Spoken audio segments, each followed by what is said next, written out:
The guys are back now. Enjoy.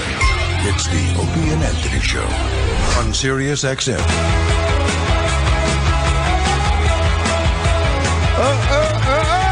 Busy day. We got Bob Kelly in studio, Rich Voss, and Neil deGrasse Tyson is making his way into the studio in a minute or two here. What number mic you got there, Rich? 7 there still? He is. Hello, sir.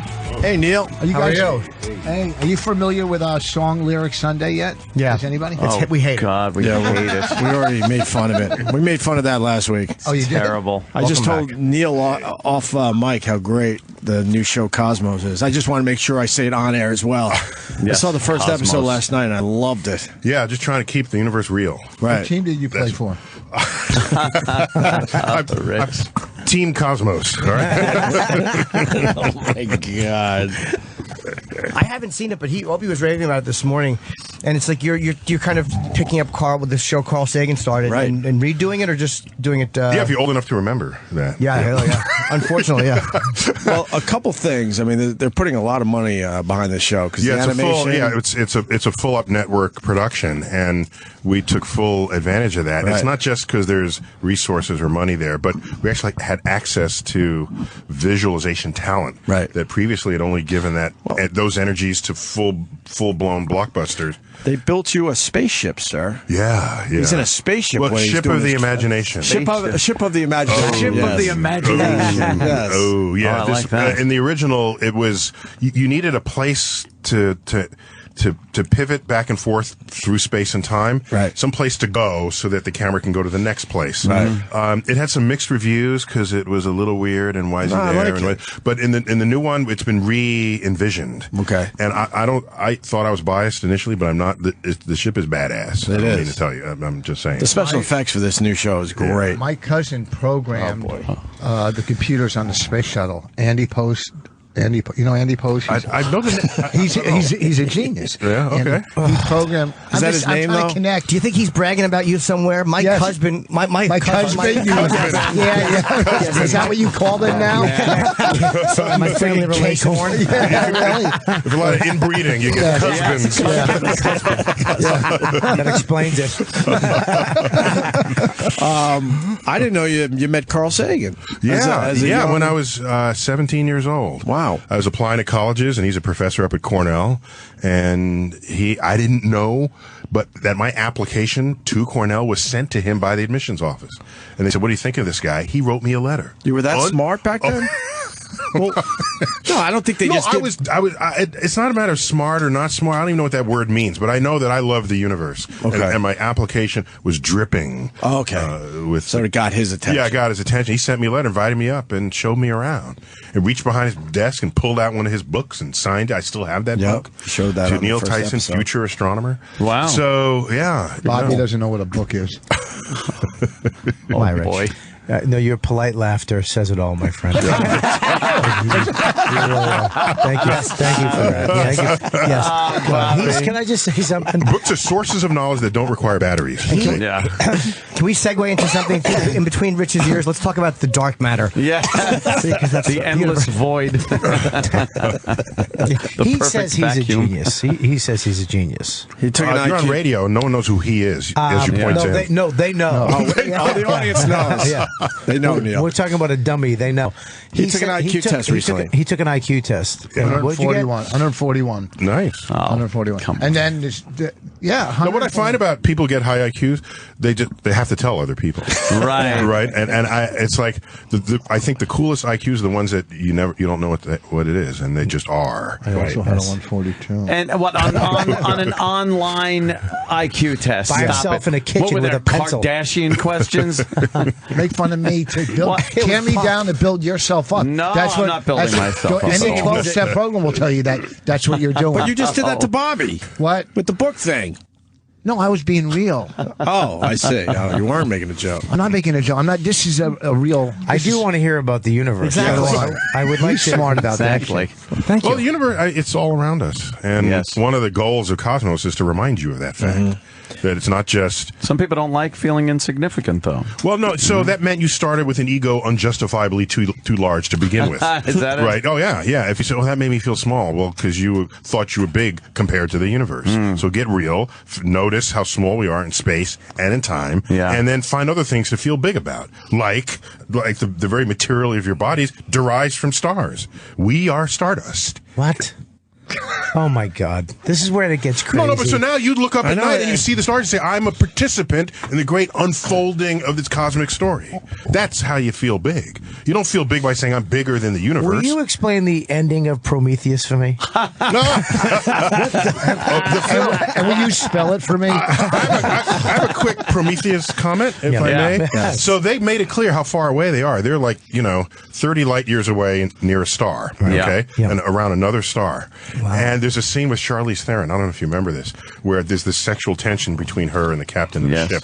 And she says, pretendingly like she's not interested, I didn't come 50, what is it? I didn't come 1 billion miles into space to just, make it with you. And 1 billion miles is like to Saturn. That's nothing. Yeah, exactly. Yeah, that's nothing. That's nothing. Would that be, 180 trillion light years? 180 trillion miles?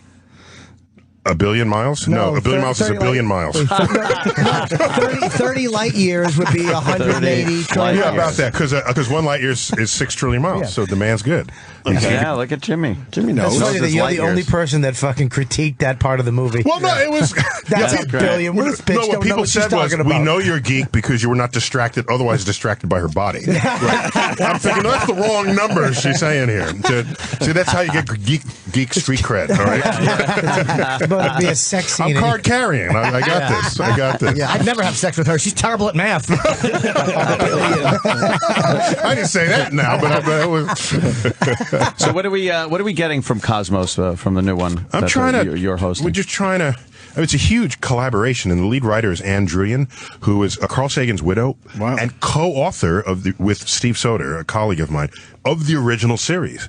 And so they're both. So that means we have the genetic link to the original. So we know how to turn the knobs and tweak the themes. And so what we're trying to do is remind you that it's okay to be stupefied by the universe, to feel a sense of awe and wonder. And this is something we all had it as kids, but at some point it all got beaten out of us or distracted out of us. Right. And I say this often, your parents spent the first year of your lives teaching you to walk and talk, and the rest of your life telling you to shut up and sit down. And it's the walking and talking and exploring of the world that a scientist still has as an adult. And the whole point of the show is to sort of ignite that flame of curiosity in us all. Plus, the 21st century, you're going to need some kind of science literacy to solve the problems that we have in energy and transportation and security and health.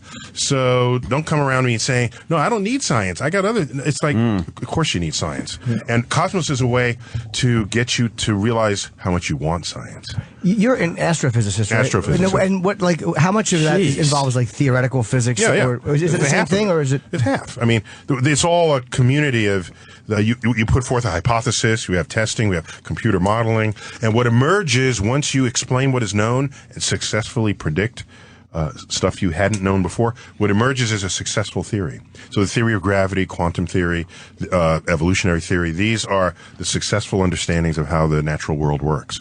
And these are the highest fruits of science. Wow. You lost me at hello. Do you get a lot of big girl IQ. groupies? A lot of scientist groupies? Okay, so you asked me if they girl groups. My assessment of this is that no one is immune. No one of any gender is immune from being a science groupie. And so I think my highest compliment I ever got was, I got this in my Twitter stream. So the guy said, I'm as straight as the next guy, but if Neil Tyson showed up at my door with a bottle of champagne and a Barry White CD, I'm letting him in. So I thought that was... So my point is, there are people who never before were stimulated intellectually, but they don't know how to react. And whenever you're stimulated in other walks of life, you feel it sensually. So I'm finding that people are sensually stimulated by the intellectual enlightenment that the universe brings them. And I say whatever works, we'll do it. Because do you miss being on the Love Boat? That wasn't me. No. We actually just interviewed him. We had Isaac in last week. Fantastic. I remember that interview. Don't mind Bob. I thought you guys would laugh a little more. You guys are all uptight because he knows how to make a laser. We get very few bona fide geniuses. Yeah, we love talking to guys we like know Neil. that. What are some of the subjects you're going to tackle with so Cosmos? the first episode, as you may remember, because you saw a preview of it, we had to sort of lay the foundation. So I like the big calendar. The calendar. You got to walk on one of those big calendars. A calendar the size of a football field. Yes. And it's a year-at-a-glance calendar, so it's got all 12 months there. And you lay the history of the universe onto that calendar. So now so you get to say things like, well, when was the Big Bang? January 1st, okay? Right. You go back there, and I check it. I don sunglasses for that. It's the only thing I don sunglasses for. If you got to put on sunglasses, let it be for the Big Bang. And then you can ask, when did our galaxy form? The Milky Way. That was March 15th. And then you say, on that calendar. Then you say, well, when did our solar system form? We didn't form when our galaxy formed. We are after subsequent generations of stars have forged these heavy elements that make the physical chemistry that's in our bodies. We needed to wait that time to have these ingredients enough to make planets and life and people. So that happened August 31st. Wow. And you keep going. And then each day is about 40 million years. So you can ask, when did the dinosaurs go extinct? You go to the museums and you see the bones. You say, boy, that was forever ago. On a cosmic calendar, it was a day and a half ago. There's still one left. Okay? It was a day and a half ago. A day and a half It was ago. like midday, December 30th. That's right. And so it puts it all. Now you ask, well, when were we? Right. Okay. So all of recorded human history takes place in the last 15 seconds of the cosmic calendar. Last 15 seconds. Yes. Based on one year being the entire history since the Big Bang. till now. Correct. We are merely 15 seconds. The entire record of any knowledge of who was a human being. So when people started taking notes, who were the kings, queens, dynasties, and all the like, that was in the fact to be precise, 14 seconds. Can I see this all through my telescope I got with Marlboro Miles? You got a telescope. Actually, it's a special edition Cosmos telescope, by the way. Oh, really? Yeah. Yeah, special edition. So by Celestron.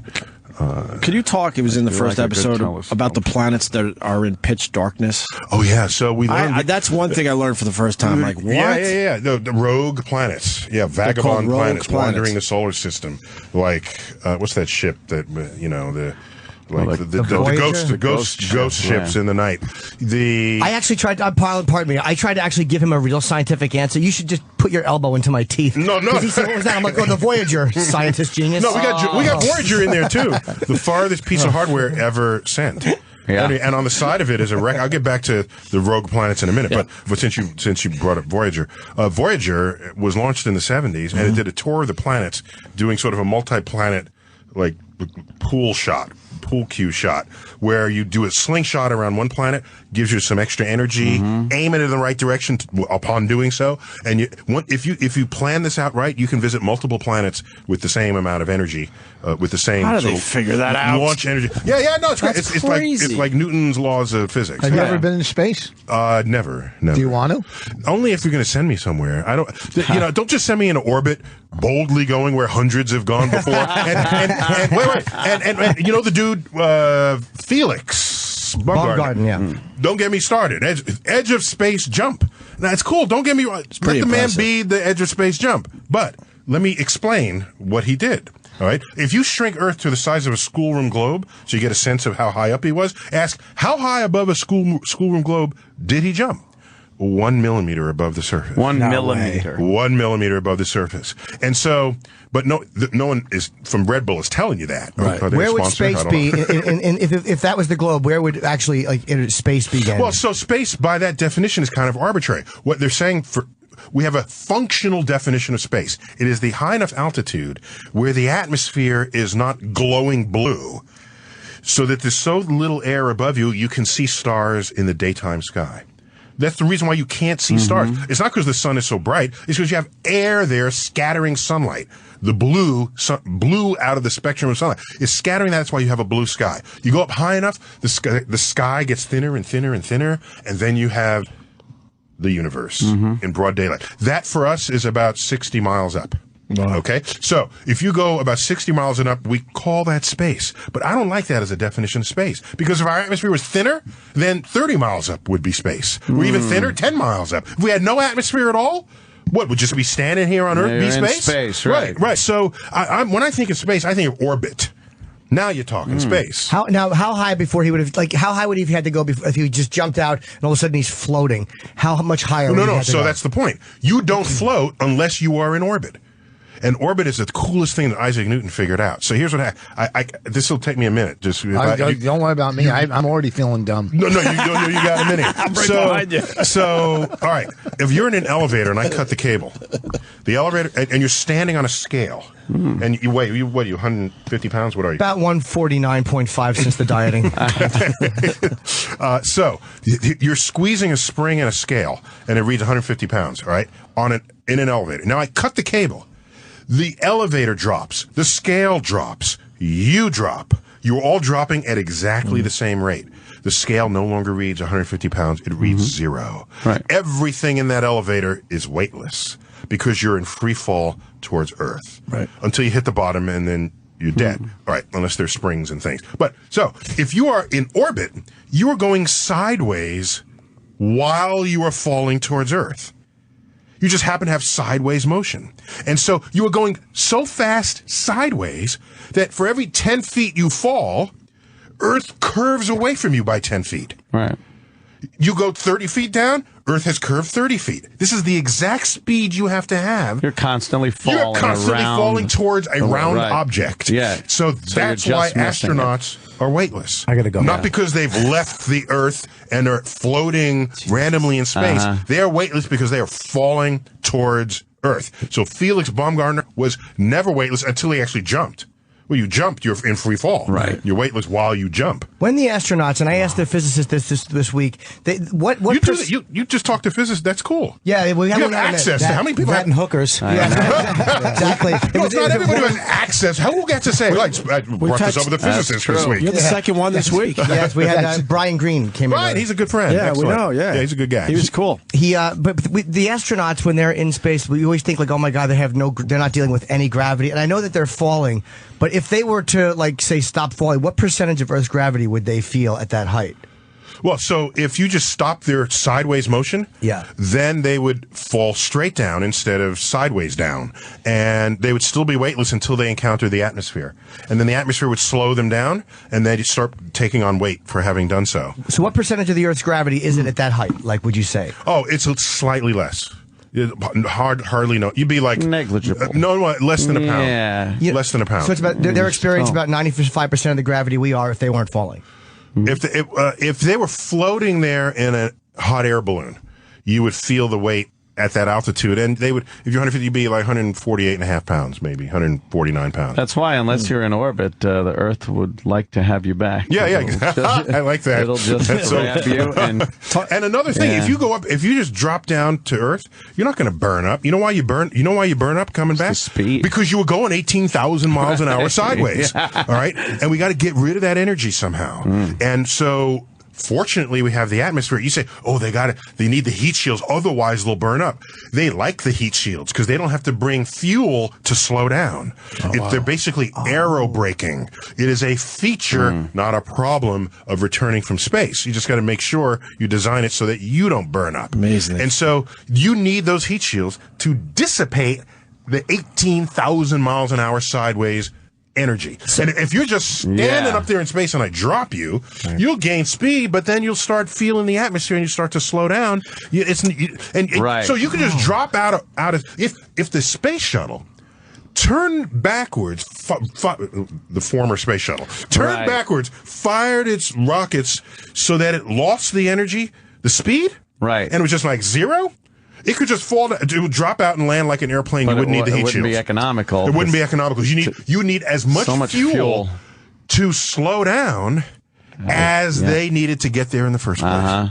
Well, yeah. I never realized that. Yeah. I always thought if you kept going no such thing as a free lunch. I always thought if you kept going up, you'd hit that heat, but I guess not. Okay, that makes perfect sense. No. Talk about the rogue with air molecules. Talk about the rogue planets. Yeah. Rogue, he has a freaking man got a one-track mind. You said you would go back. It was such a creepy concept. We learned recently, last 15 years or so, when we started creating models of planets, of the formation of star systems, you realize, okay, here we are with 8 planets and some debris, Pluto included. All right, get over it here. Okay, that's messed up. Yeah, I know. For some people, it's messed up. If you take in the whole picture, it's actually pretty cool. Yeah. So Pluto is the biggest member of a new swath of real estate known as the Kuiper Belt of icy bodies in the outer solar system. So Pluto's happier there. I'm pretty sure. So if you do this, you say, well, we have these many planets, and did we form that way? You put it on the computer, take a mass of a gas cloud, collapse it, form planets within it, and you end up with 3 or 4 times as many planets as what ultimately give you stable orbits later. And so our solar system probably started with like 30 planets, 20 to 30 planets. Where did they go? They got flung out into space because their trajectories moving around the sun and near other planets is not stable. It's just not stable. And so some will collide with Jupiter, some get slammed back into the sun, others are cast asunder. And it's those that are cast into interstellar space that constitute the vagabond planets, and they may outnumber the planets that have homes. Wow. So these are basically homeless planets. And some of them might still have heat. Earth still has heat. That's why we have volcanoes. That heat doesn't come from the sun. That comes from leftover heat from our formation. Plus there's some radioactive decay of elements in our crust, pumping heat in. So that doesn't need the sun. And we always talk about the Goldilocks zone that has the right temperature for liquid water so you have life, because you need heat for that.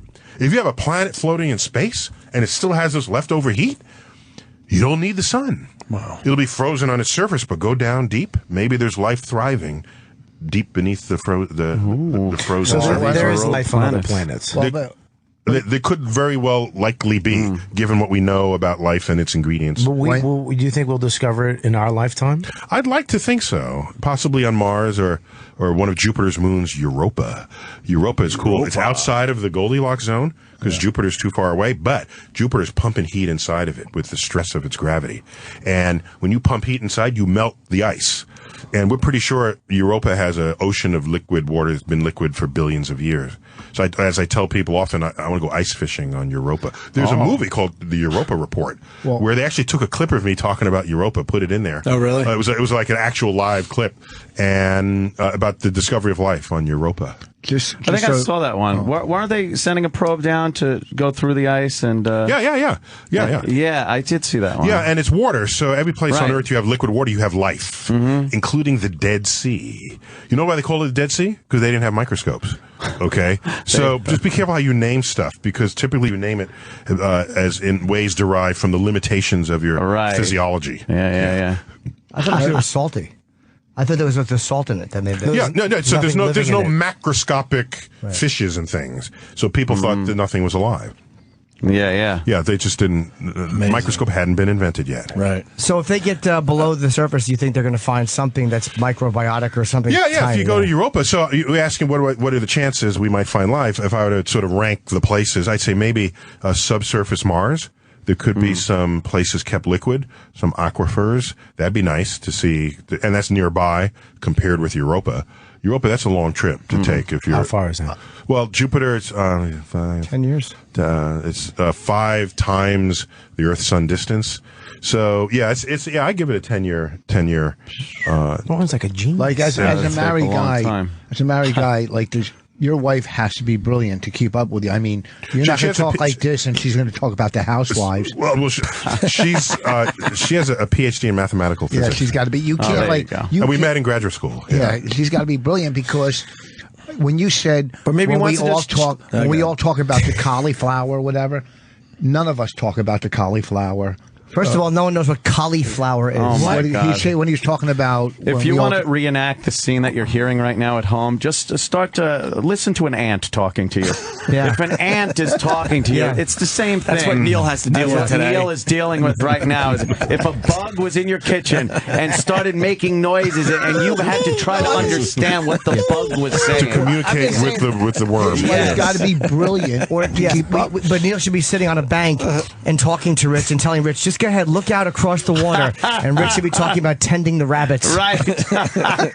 See, they try to tear you down and build themselves up. You know what's more important than knowledge? Wonder. Yeah. Oh. So I wonder why they're still on the air. No, but he's a pretty hip scientist, though, as scientists go. Yeah, he makes it cool. You're actually kind of hip and cool. Like, if I met you, I wouldn't know you were a fucking genius. You just... No, I know. Let me just say that I think I got good material. The universe gives you good material. Yeah. But A. B, I'm not the universe, I'm just revealing the universe as I feel it and as I see it. Right. So I'm not. So to say that I make it fun, no, it is fun. When I think about falling into a black hole, that's some fun stuff right there. Okay, how it spaghettifies you as you get extruded through the narrowing fabric of space-time. All right, that's just inherently awesome to think about. How many miles do you think it is from like the event horizon into the actual hole? Like how far do you think? Well, the event horizon technically is what we think of as the hole, because you cross over the event horizon, you ain't coming back out, and if you fall and light doesn't come out, black hole. Period. Wow. So once you're in, that's it, and you go all the way down to the singularity. As like I said, you're funneling the fabric of space and time gets narrower. Plus, there's something called the tidal force, the thing that makes tides on Earth between the Earth and the Moon and the Sun and the Earth. But there's also a tidal force for black holes. As you fall towards a black hole, if you go in a feet first dive, the change in gravity becomes so severe that your feet start getting pulled towards the center of the black hole faster than your head does. And that's okay initially because you feel like you're stretching, right? That's just a good stretch. But then it becomes unrelenting. And then the force, at one point, the force will exceed the intermolecular forces of your tissue of your body. Now you're just and then you will snap into two pieces, likely at the base of your spine. Jeez. Then the other two pieces will snap into two pieces, then become 4, and then 8, and then 16, and you will bifurcate as you descend down to this cosmic abyss. And like I said, that's not even the worst part, because now you're being funneled down to something that's really narrow. And so there you are being stretched head to toe, and then squeezed shoulder to shoulder. And this is the extruding that goes on as you descend to a black hole. That's why we call it spaghettification. For sure. Henry VIII used to torture people like that. If they had it, they surely would have done it. What's your conclusion with the Bermuda Triangle? It's really hard I got a conclusion.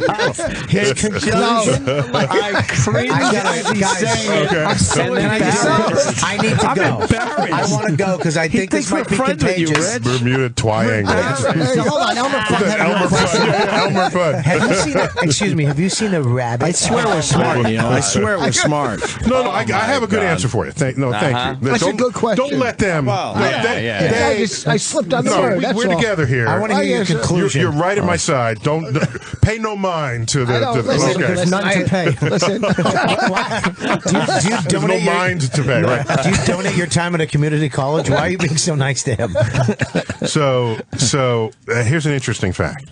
The Bermuda Triangle. What was it? Bermuda, Miami, and somewhere in the Bahamas. Some triangle of Atlantic Ocean where there were ships disappearing and planes disappearing, and people were wondering whether there was something mystical, magical going on there.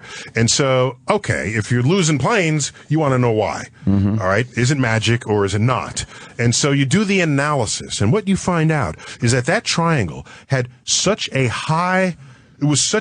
highly traversed shipping lane that if you were to find for planes and for ships, that the normal rate that planes crash or that ships sink for the whole world was also happening there. It's just that there were more of them. That's all that is? That's all it is. So if you ran through the numbers, it was no more dangerous than any other place in the world. It's just the that probability was total higher. traffic was more higher. accidents are going to happen where there's more traffic where on the road. Where there's more traffic. Right. And here's another interesting point. Hilarious. No one ever talks about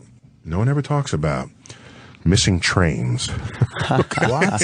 Well, if you crash in the freaking ocean, you sink to the bottom. All right, to the bottom of an ocean that's miles deep. Right. All right. And so, yeah, for our intents and purposes, you've disappeared. If you could drain the Atlantic, whoa, you'd see a lot of planes and ships. Yeah, all the biology would have been eaten, all the human flesh would have been eaten, but the cargo, oh my gosh. In fact, the thing you really want to drain is the Mediterranean. Because suckers have been sailing that thing since, for thousands of years. Probably quite a bit of wealth down there. Yeah, exactly. From Caesar's time and all the rest of that. Yeah. So the salad guy. What do you mean missing trains? No. So because at Penn Station. No. So you can miss. They're missing planes, missing ships. It's not fair. That wasn't because when they're gone, they sink to the bottom of the ocean and you don't see them. Right. Yes. Right? I get that. No one ever reports a missing train because the train is on it's not ground, magical, is what he's saying. and you can stare at it. It's not just going to go missing. It's not going to disappear. No one says that. Neil deGrasse salad dressing. Neil deGrasse Tyson in studio. Cosmos is on. What channel is it on? I just got a copy of this. So can I tell you? First it's on Fox. Okay. Fox primetime Sunday night 9 o'clock. Wow. And then Great.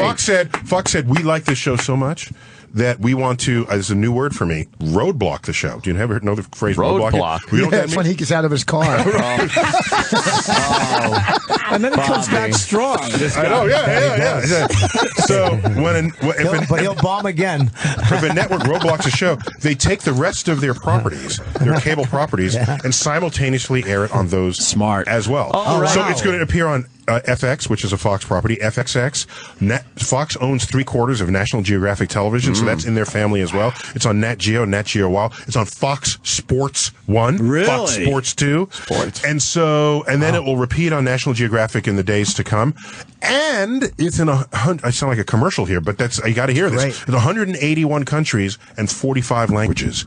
It will air within days of the American premiere. And so Fox has made a huge investment in this, in the distribution, and I think the product will live up to the expectations. I saw it. It's that strong. come with it. It looks great. You know what? I got a great idea. Maybe you bring somebody on like me to teach me as you're going through this stuff. Exactly. Like this, I brought my friend who I'm going to call Dumb Talking Turtle. No, so the show is for people who we already got the geeks. I know we got the geeks. Yeah. And it's for people who never knew they could or would like science, but it's also for people who are pretty sure they don't like science. Right. Well, they can't relate to it. It's for anyone really with the beating heart. The show's going to do great. You have a great way of explaining things. Well, it was really easy to follow, and it was fun to watch because of the animation and the special effects and stuff. Opie brought up the fact that what is it? What did you say? He does very well. Oh, you walk out of frame nicely. You make a dramatic point, and then you continue walking. Point and then walk off. And then we're left with the star. Well, let the universe do the ocean. talking. I mean, I could spend the whole time lecturing you, but if we have awesome visual effects. What you should have done is actually stood, like, whenever the camera went to the stars, you should have stood in front of it and just kind of blocked it. Here I am, It's like, no. So what happened was the original script was wordier than what ultimately came to pass. I was there describing how hot the sun was, and because as we dip into the sun, and we even visit a black hole. But then when you realize the visuals were so stunning and so compelling, what the hell am I talking about? You feel the heat of the sun. Sure. You know that's a black hole. Right. So shut up, Neil. This is what. So we trimmed just the total number of words, and I'm there really to guide the voyage, not to be the voyage. Could you talk about the asteroid that killed the dinosaurs? That was creepy on the first episode. Yeah. I didn't know this either. Oh yeah. I know about the asteroid, obviously, but it's the size, a little bit bigger than the size of Mount Everest, and it slammed into Earth, 66 million years ago, and our mammal ancestors were running underfoot, trying to avoid being hors d'oeuvres for T-Rex, and there we would have stayed had this asteroid not struck. No, but the reason... So it's a taker away and bringer of life, because it renders the dinosaurs extinct, as well as 70% of all species of life on Earth, and then the early mammals, it opened up an ecological niche so they can evolve to something more ambitious than tree shrews. But the actual asteroid, didn't you say something how it bounced off another asteroid? Oh, That's the yeah. reason this happened? So there's a lot of dynamics. This It's a shooting gallery out there, and you have these asteroids, big ones, medium ones, small ones, and some come a little near one versus another. They each have gravity. If you come a little close to me, I'm going to nudge you with I don't have to touch you to nudge you, because there's this force at a distance called gravity. And stunning that it exists across the vacuum of space. Think about that. This troubled Isaac Newton. How could one thing affect another and there's nothing between them? What's going on? There's no rope. There's no tether. There's no hook.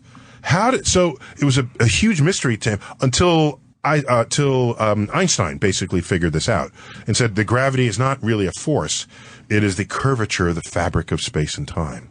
If you know NASCAR, people say, NASCAR drivers always turn left, right? They don't know how to turn right because that's the direction of the track. However, the tracks are banked. So that if you drive on a NASCAR track and you drive at the speed for which the bank is angled, you never have to turn the wheel. Right. Wow. You just stay driving forward and the track turns you all by itself. So too is the curvature in the fabric of space and time. It will curve you even though you think you're going in a straight line. The car thinks it's going in a straight line because you didn't turn the steering wheel. So the only time they turn the steering wheel is to maneuver among the cars. If they're going the right speed, they're not actually turning left to complete the circle. So you have a planet with mass that affects space. Yeah, the fabric of space. The fabric of space. So in essence, the force of gravity isn't really a force. You're almost going down a hill. You're surfing a hill. To a slope. The mass. Brilliant. He's got it. He's got it. That's quite amazing. I'm glad I said that earlier. so brilliant. Thank you for clarifying. You said it in fewer words than I did. Sure. So what happens is you have an asteroid minding its own business that might not have otherwise been on a collision course with Earth. And they think that's... And then another asteroid comes by it and it gets nudged. It doesn't nudge by the force of gravity into a trajectory that 65 million years ago collided with Earth. And they think this is the extreme contingency of life on Earth. And they think this is what happened. Where did it collide? Do they know where it hit? Yeah, we found the spot. And by the way, the Yucatan Peninsula. The Yucatan Peninsula, what is now Mexico. Coco Really? And you know what's cool? I got to tell you this. I described this to a whole room of people. And I tried to be funny, and I said, this asteroid struck at the Yucatan Peninsula of what is now Mexico, Mexico. And I said, although that's not what the dinosaurs called it back then. I thought I was being cute, right? Boy. And someone in the front row said, no, they called it Mexico. Wow. He's cracking himself up. No, it was good. I thought that was good. The dinosaurs spoke Spanish and pronounced it right. Doesn't seem so right there, what they found, and by the way, this was with the help of oil drillers, people who look for anomalies in the crust of the Earth to see where there might be repositories of oil. In so doing, they found a ridge line that was 150 miles in circumference, and this ridge line, they tracked it around and it completed an entire circle. And you go down there and get it and date the rocks 65 million years ago. Wow.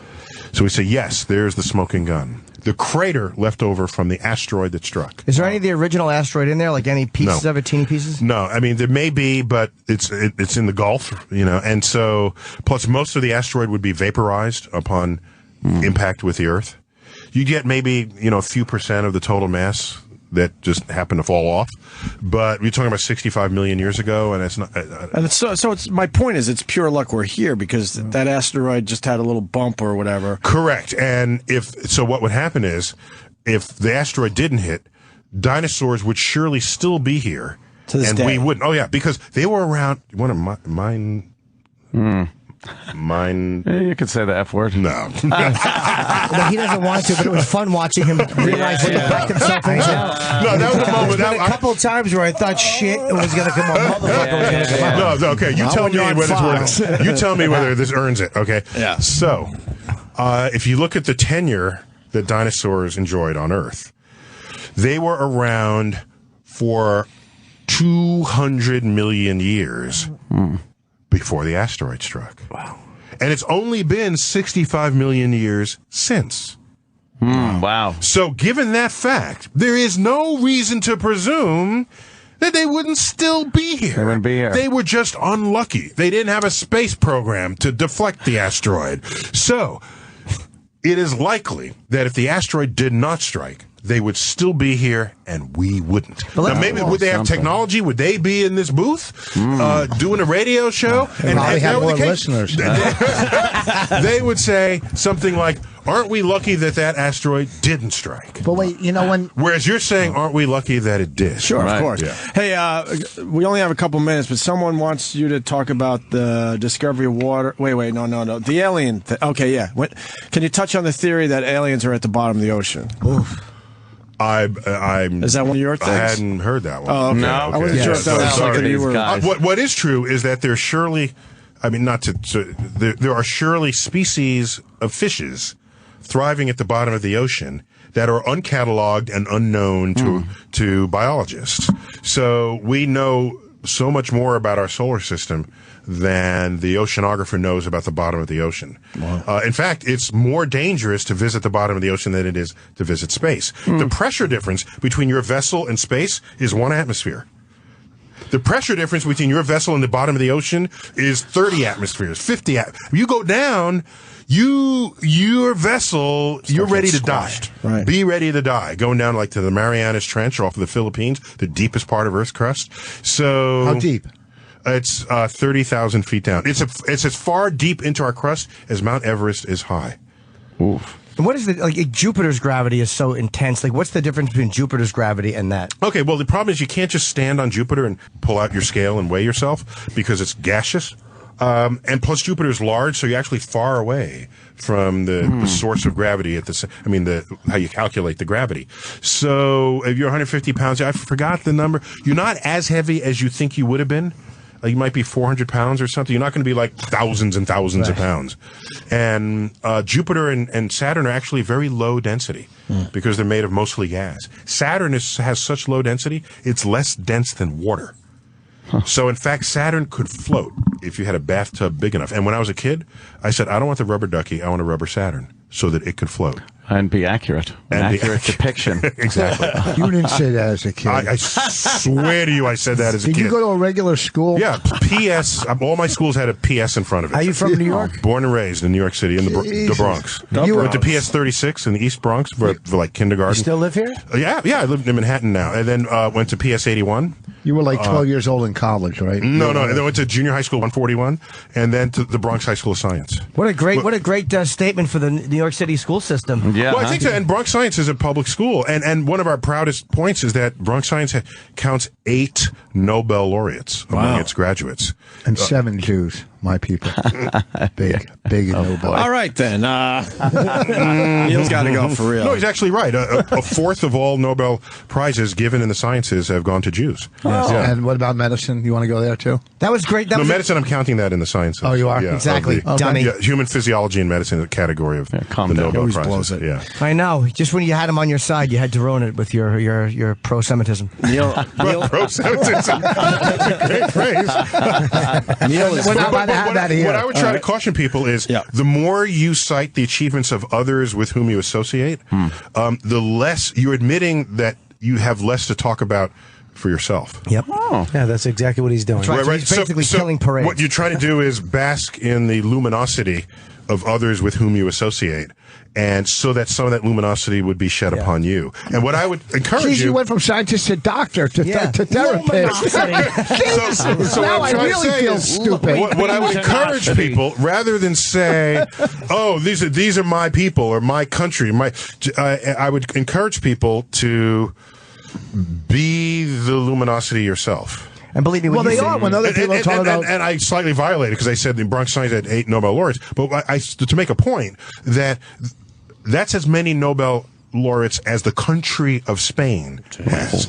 And so I want to make a point that it's not a given that at any time and place your nation or your culture puts forth great achievers. And it takes investments, it takes nurturing, And in the Jewish community, you have that. By the way, it's not the entire Jewish community. No, I know. Okay, it's subsets of the Jewish community that value learning and creative thinking.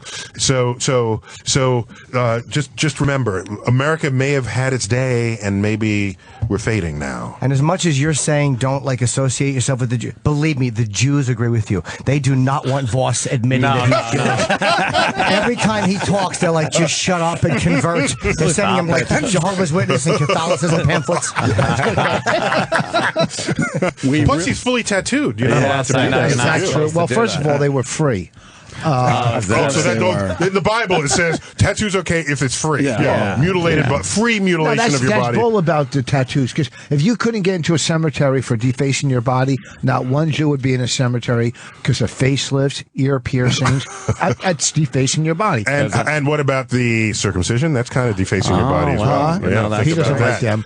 It's a little loophole right there, isn't it? But I agree with what you're saying about not putting anybody in a pedestal. All right, we got to let him go. We got to let him go. I love this. I've been trying to do this for 5 minutes. And you're agreeing with him. I agree. Space is big. All right, good. Poor guy. Big time is vast. There you go. Such a great ending, and Dummy's going to ask 9 more questions. Neil is very busy, and he truly has to go. They're panicking outside the studio. I've been trying to cut him off. Guys, thanks. Great being on the show again. Thanks for calling in. Let's give the plug real quick. It's 9 o'clock on Fox on Sunday and a bunch of other channels. And just go to Neil Tyson at Twitter, and he will have all the information. I want to say it again. That'd be at Neil Tyson on Twitter. Yes. I want to say it again. In front of the Neil Tyson. I saw the first episode. It was. I'm in big time. Thanks, guys. Thank you. All right. Thanks. Relax. The Opie and Anthony Show will be right back. Travis's dog is here. I'm very happy. We're gonna meet Travis's dog. We got one sheet.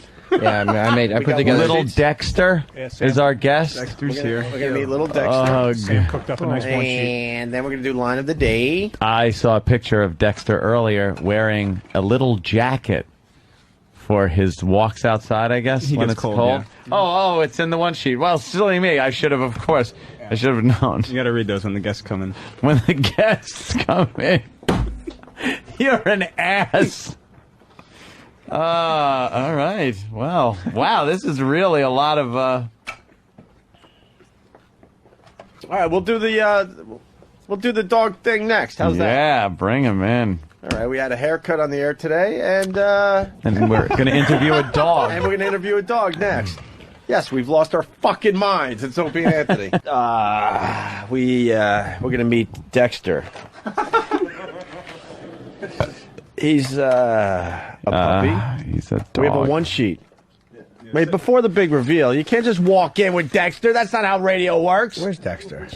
Just walking in with Dexter. Got to give the big setup. Got a one sheet on Dexter. Sam put together a wonderful one sheet. Sam, you want to read some of the bullet points on your one sheet for Dexter? Jim, do you mind if I borrow yours? Not at all, sweet potato. Thank you. Well, yeah. This is Travis's booking, so I figured I'd get some fun facts. Booking about Dexter, what he might want to talk about. Where is Dexter going to be, by the way? He'll be on this side. Don't worry. Over there? Yeah. Well, you know, hopefully in the paper shredder. No. I just want to make sure everybody can see Dexter once Dexter comes in. Steve ran in there. He was so disappointed. He said, "Oh, I thought it was Dexter." I misunderstood. Wrong way to. That's okay. They were laughing. Steve Gay joke, always funny. Yes, absolutely. Well, yeah. So Dexter today is promoting being an adorable puppy. Okay. He's a French bulldog. He is currently teething. Because of this, he loves playfully biting everything. Okay. Dexter gives lots of kisses to everyone. Does Dexter do that? Dexter loves kissing. Why don't you get to the part where Dexter does when he smells peanut butter on somebody's fucking thin legs and small genitals?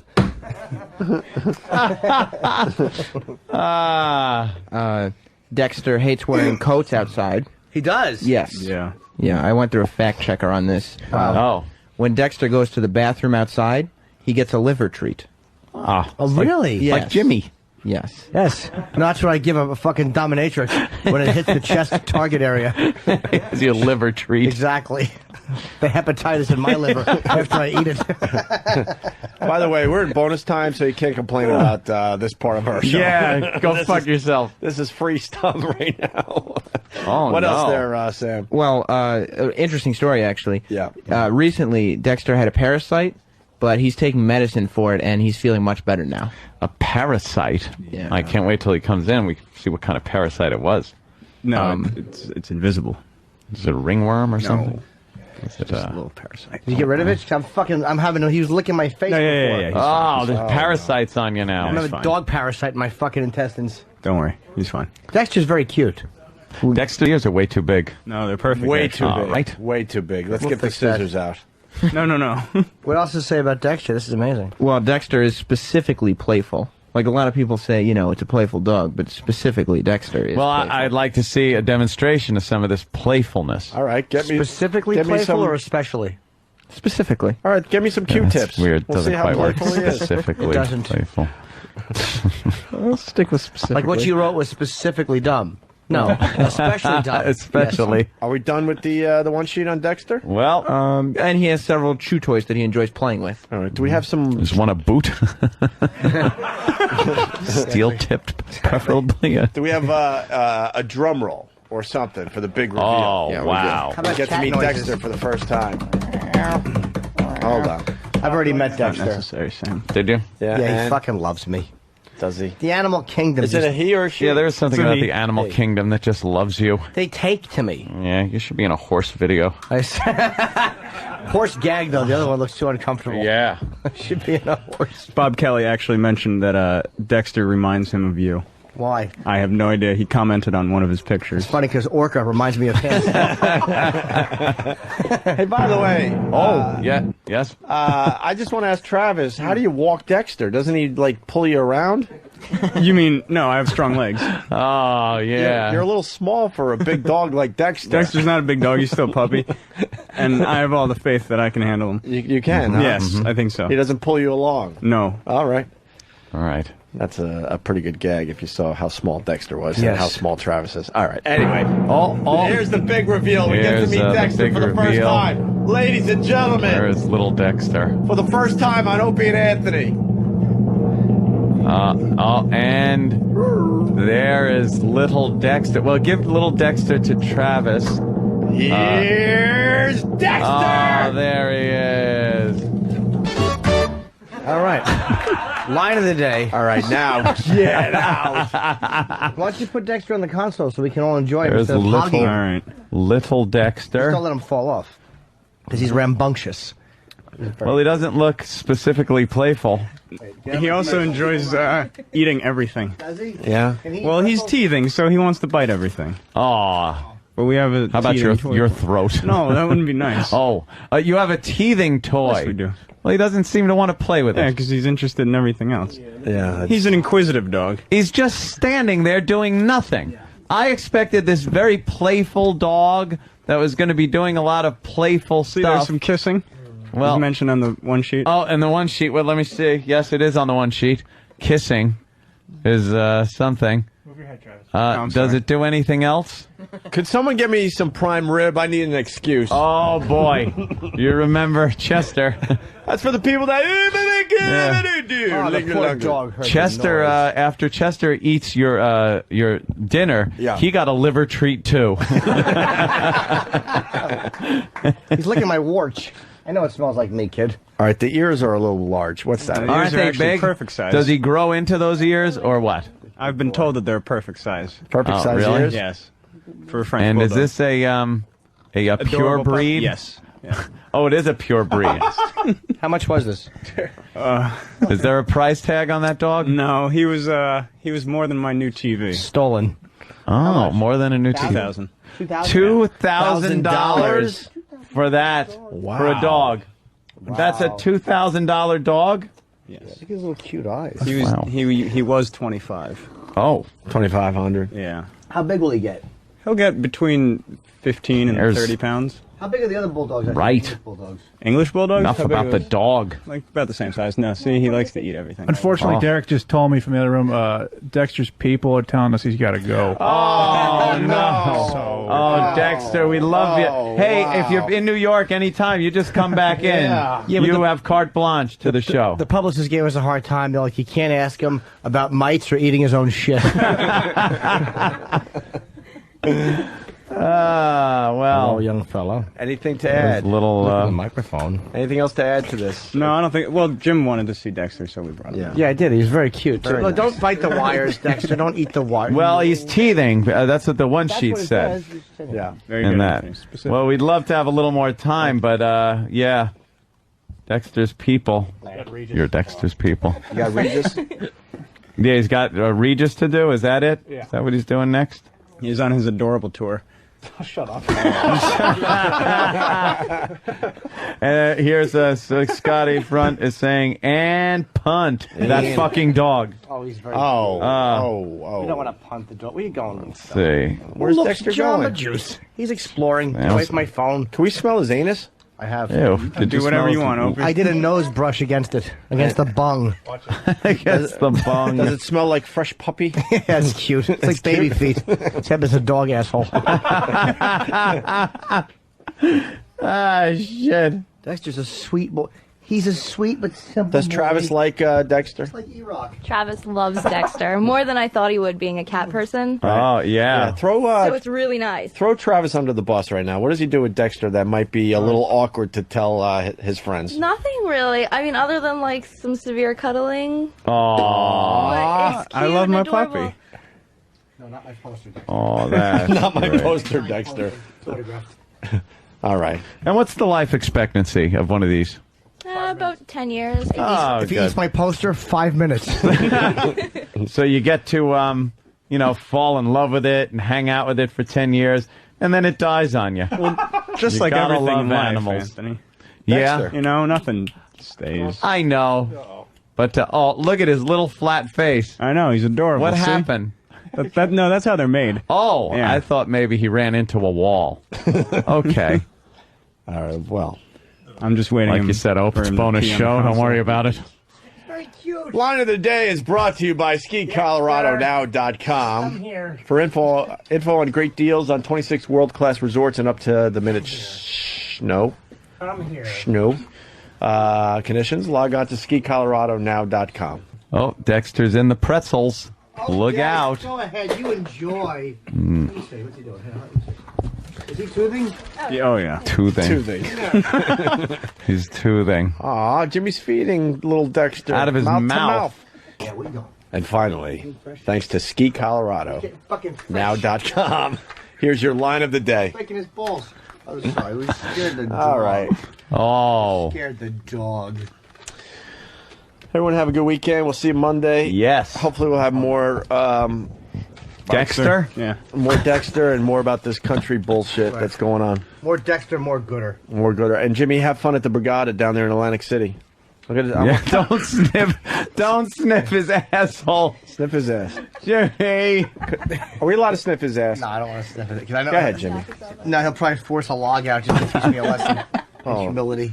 Do you like your haircut, Jimmy? I do. Steve, get out I of the like way. my new hairdo. It's not bad. It's a new actually. persona for me. Doesn't look bad at all. No, I'm going to get cut as soon as I get home. Are you really? Then shower. And shower? Dexter. All right, we got to get out of here. Oh, Dexter. All right, we'll see you Oh, Dexter. Monday. Monday. Dexter. Have more answers to the Dexter, K-Rock what are you thing. doing, Dexter? And Jimmy will kick ass at the Brigada. Yeah. We'll get all this the Dexter's all over the pretzel. we'll get all the Dexter. stories on Monday's show. Come here. Say his name to All right, that's how we end. Come here, Jimmy Dexter. just playing with a stupid Oh, dog. Dexter. Yeah, he likes his little head kissed. Dexter's had enough of me. So does Jimmy. Oh, Dexter. All right, let's just get out. Come here, of here. Dexter. So yoga with dogs. Let's squeeze this in before we got to get out. Yeah. 2 feet. Welcome to Yoga with Your Dog. In a place known more for pets than position, doggy yoga is putting a new twist on this old exercise. I just started to allow my dogs in my yoga room at home with me on my yoga mat, How's your and love I just life, started working them into some of the poses and began with to peanut butter.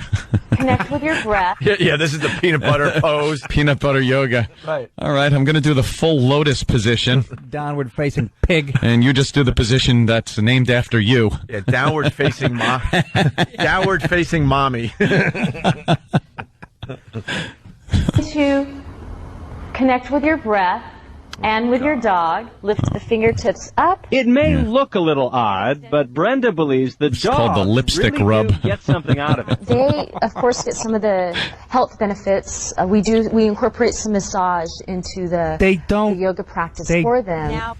For them. They They don't don't want to need be to- massaged. No. They want a bone. Yoga is about stretching, okay? Yeah.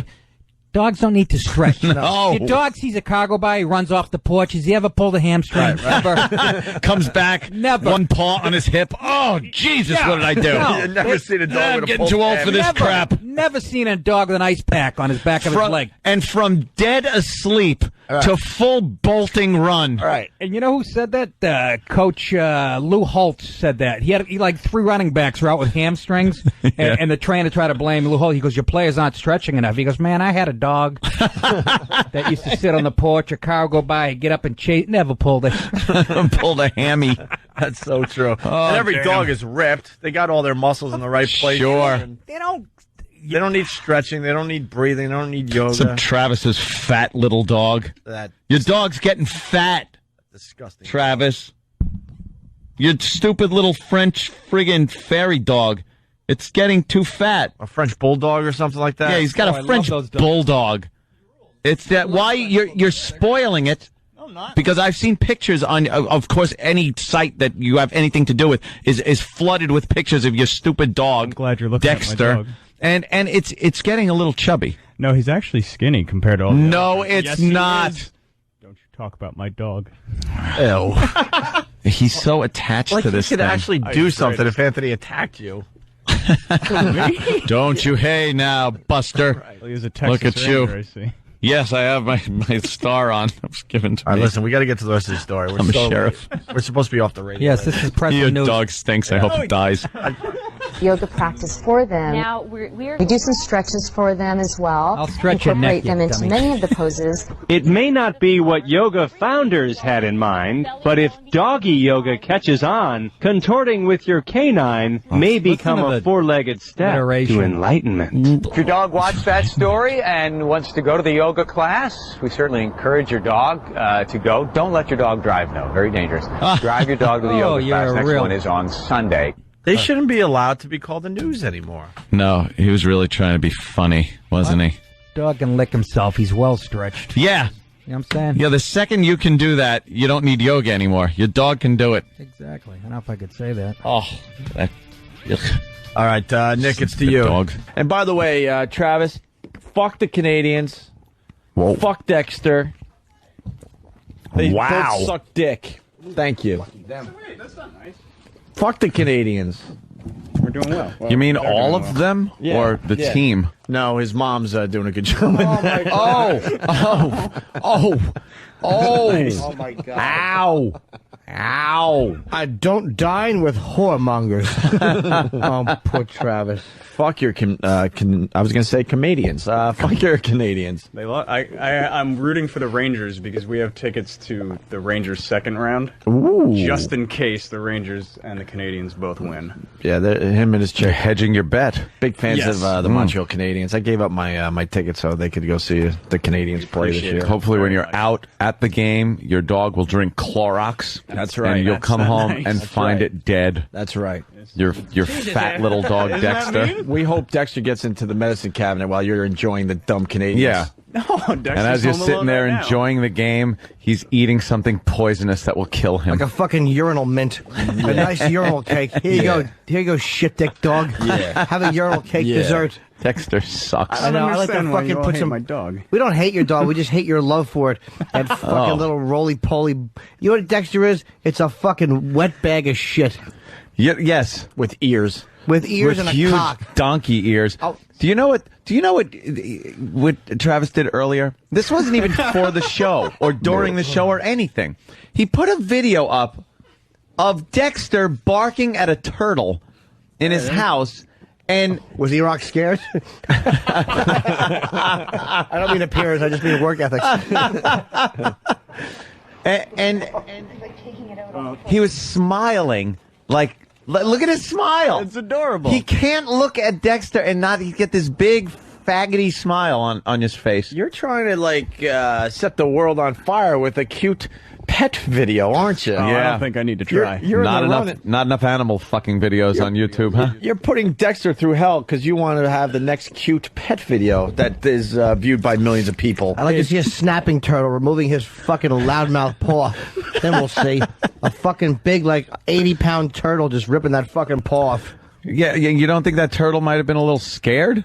Yeah, so your love for the dog transcends the love of the turtle. Jack Bauer the turtle is not scared. Jack Bauer the turtle. You are a flaming homosexual. Oh, you named it after Kiefer? Of course. His character? Yes. Hey, so what does this video go anywhere? I see a turtle walking away really slowly, and Dexter kind of being curious. It's the same thing. Travis puts up videos of Dexter barking at things. There's a whole Any dog would do this too. His own reflection, a Stitch figure from Lilo and Stitch. By the way, you're in an apartment? Yes. Oh, I'm sure the neighbors fucking oh, you cock. If I fucking lived anywhere near you, I'd kill the dog. No. I'd wait, I'd kick the door in and choke the dog and leave it hanging on a string on your shower curtain. It's a dog-friendly building, so... What? Dog-friendly. So it's sleep unfriendly. No, the apartments are nice and spaced away from are each they? other. Yeah, I'm sure the wood floors doesn't drive the neighbors nuts down below. Just hearing... Yeah, you got your dumb Dexter running around chasing a turtle. I want to see Dexter they're trying to sleep at night. I want to see Dexter barking at Gamera and get fucking stepped on as those fucking flaming turtle legs spin in a circle. Gamera. How the fuck did Gamera fly with fire turtle legs? The fucking asshole Gamera was. Didn't it spin around? Fly like a helicopter on the 4th of July helicopter. Cunt Gamera was. I got to completely slow down the show because I cannot ruin this line I'm about to read from Stephen S. from Bayshore. Stephen S. I got to focus. I got to get my reading skills in order here. Stephen S. from Bayshore writes, Travis taught Dexter to bark at turtles because they look like yarmulkes.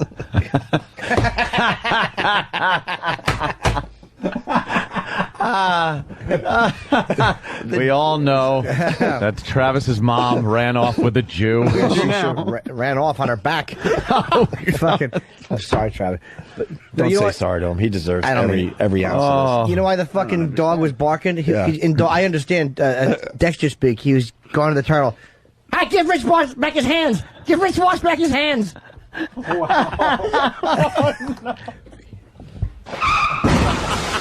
Cock meat.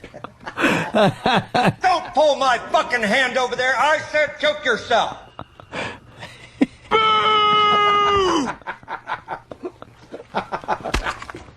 I'm breaking your balls and you're right away you're getting fucking fish.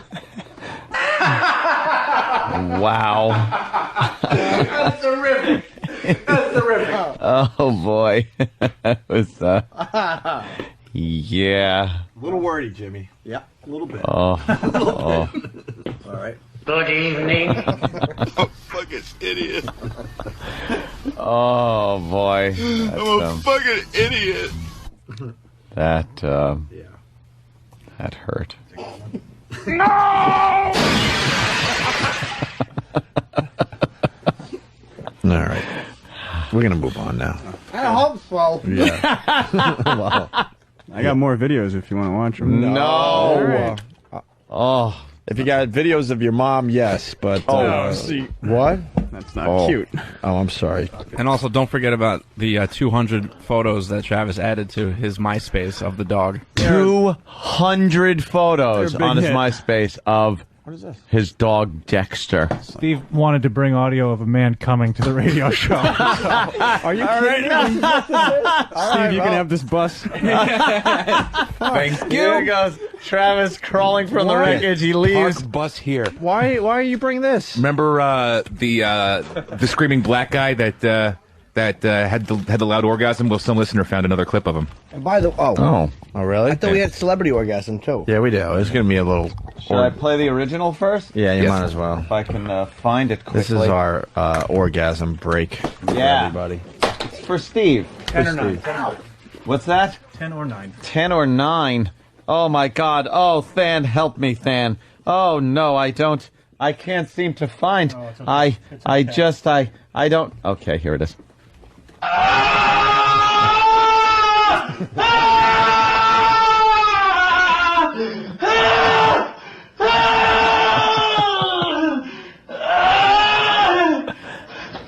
Hello, fuckface. Did you come? And we got a new clip from that guy. Yeah, new clip. And you couldn't wait to get it in here, huh, Steve? Not at all. Oh, yes. Come on. Oh, yes.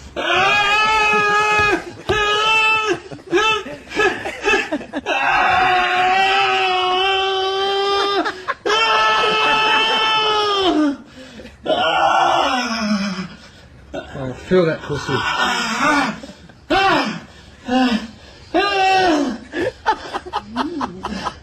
Maybe this camel died. Damn, that must have been good.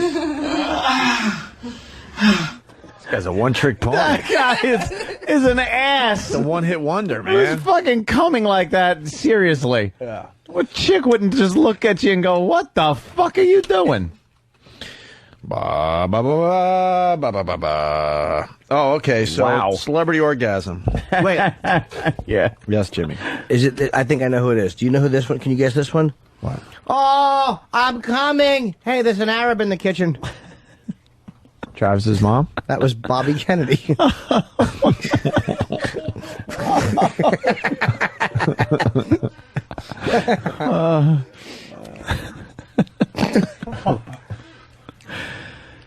All right, you started a good bit, I'm thinking. Celebrities coming. Celebrities coming. What's the You phone gotta number guess here? who it is. Oh my God, I don't even we're know what gonna the phone come. number is. We're gonna come. Oh, that's what's his Herschel name there? Walker. Herschel Walker. Herschel. There you go. We're gonna come. Okay. Oh, yeah. Don't do it. Oh, there, right there, right there, right there, right there, right there, right there. No, no, no, right there, right there, right there, right there, right there, right there, right there, right there, right there, right there. Stop. Oh yeah, oh yeah. Oh yeah. No, no, no, no, no, no, no, no, no. Is that Lindsay Lohan? I actually saw this. Who is it? Little Joni Cunningham. Ew, no. Erin Moran. Wait, is there a porno with her? No, it's fake. It's from Celebrity Fit Club. Well, then what the All-Star. fuck was she doing? Fucking. They were having a dumb little party, and she decided to do a fake orgasm for everybody. That is so unsexy. Absolutely. Don't yell out fucking directions like that. I know. Right there, right there, right there, right there. All right. No, right there. No. Jesus. I'll just punch you in it. After Happy Days, when her and Scott Baio branched off and did Joni Gives Chachi a Brown Shower. Where he called her because she shit in mid sentence. He goes, "Give it to me, short curve." Short curve. Oh God. Call her chocolate cake. It's awful. And then they would use a Glad baggie. Tom Bosley would kill her Glad baggie and clean off Scott Baio's face. It only lasted 4 episodes because it was the same thing every week. She eats for the first half and then shits on his face for the second half. Joni gives Chachi a brown shower.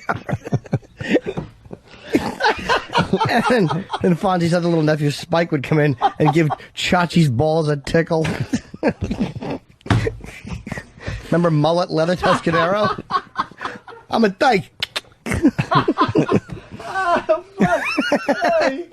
Oh, fucking Jimmy. Stupid Ron Howard.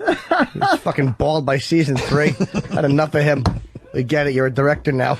Fuck yourself. Marion Ross actually had a clit ring. Did you know that? She had a big meaty clit with a ring on it. It looked like Ed Bradley's ear. Except not black with cancer.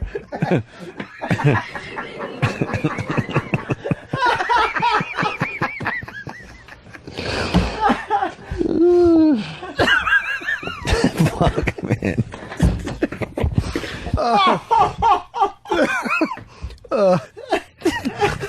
Holy shit. Fonzie was fucking twins as usual. They're both 4. Fucking dogs imitate. Hey. Yeah, the twins are coming over. They were just fucking. Yeah, crawl around. Jenny Piccolo farted a cum bubble. right into Chuck's mouth. That's why he had to leave after season 1. Because he took a cum bubble in the mouth and no one respected him. They were like, "You're a cuckold, Chuck." He's like, "No, I'm a basketball player." I beat it, cuckold. He moved to Milwaukee to act out rape fantasies with Laverne DeFazio. She wanted to be raped with a Schlitz bottle.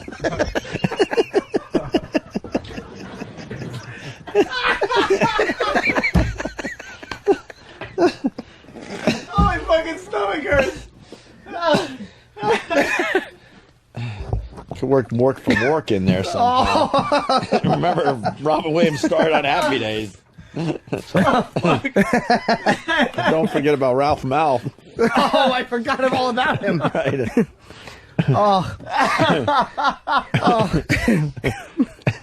Ralph's father was a dentist, actually. Yeah. And he got Potsy in the chair, and then with his mouth open, he just fucked Potsy's mouth. Mr. Mouth. Gave fucking Anson Williams a mouthful of jizz. Take that, you crooning faggot. Then sit on Al Molinaro's nose. Fuck yourself with Al's nose. Why did Al leave the show? And then what was his name? Pat Morita. Pat Morita with his little Asian dick. That's right.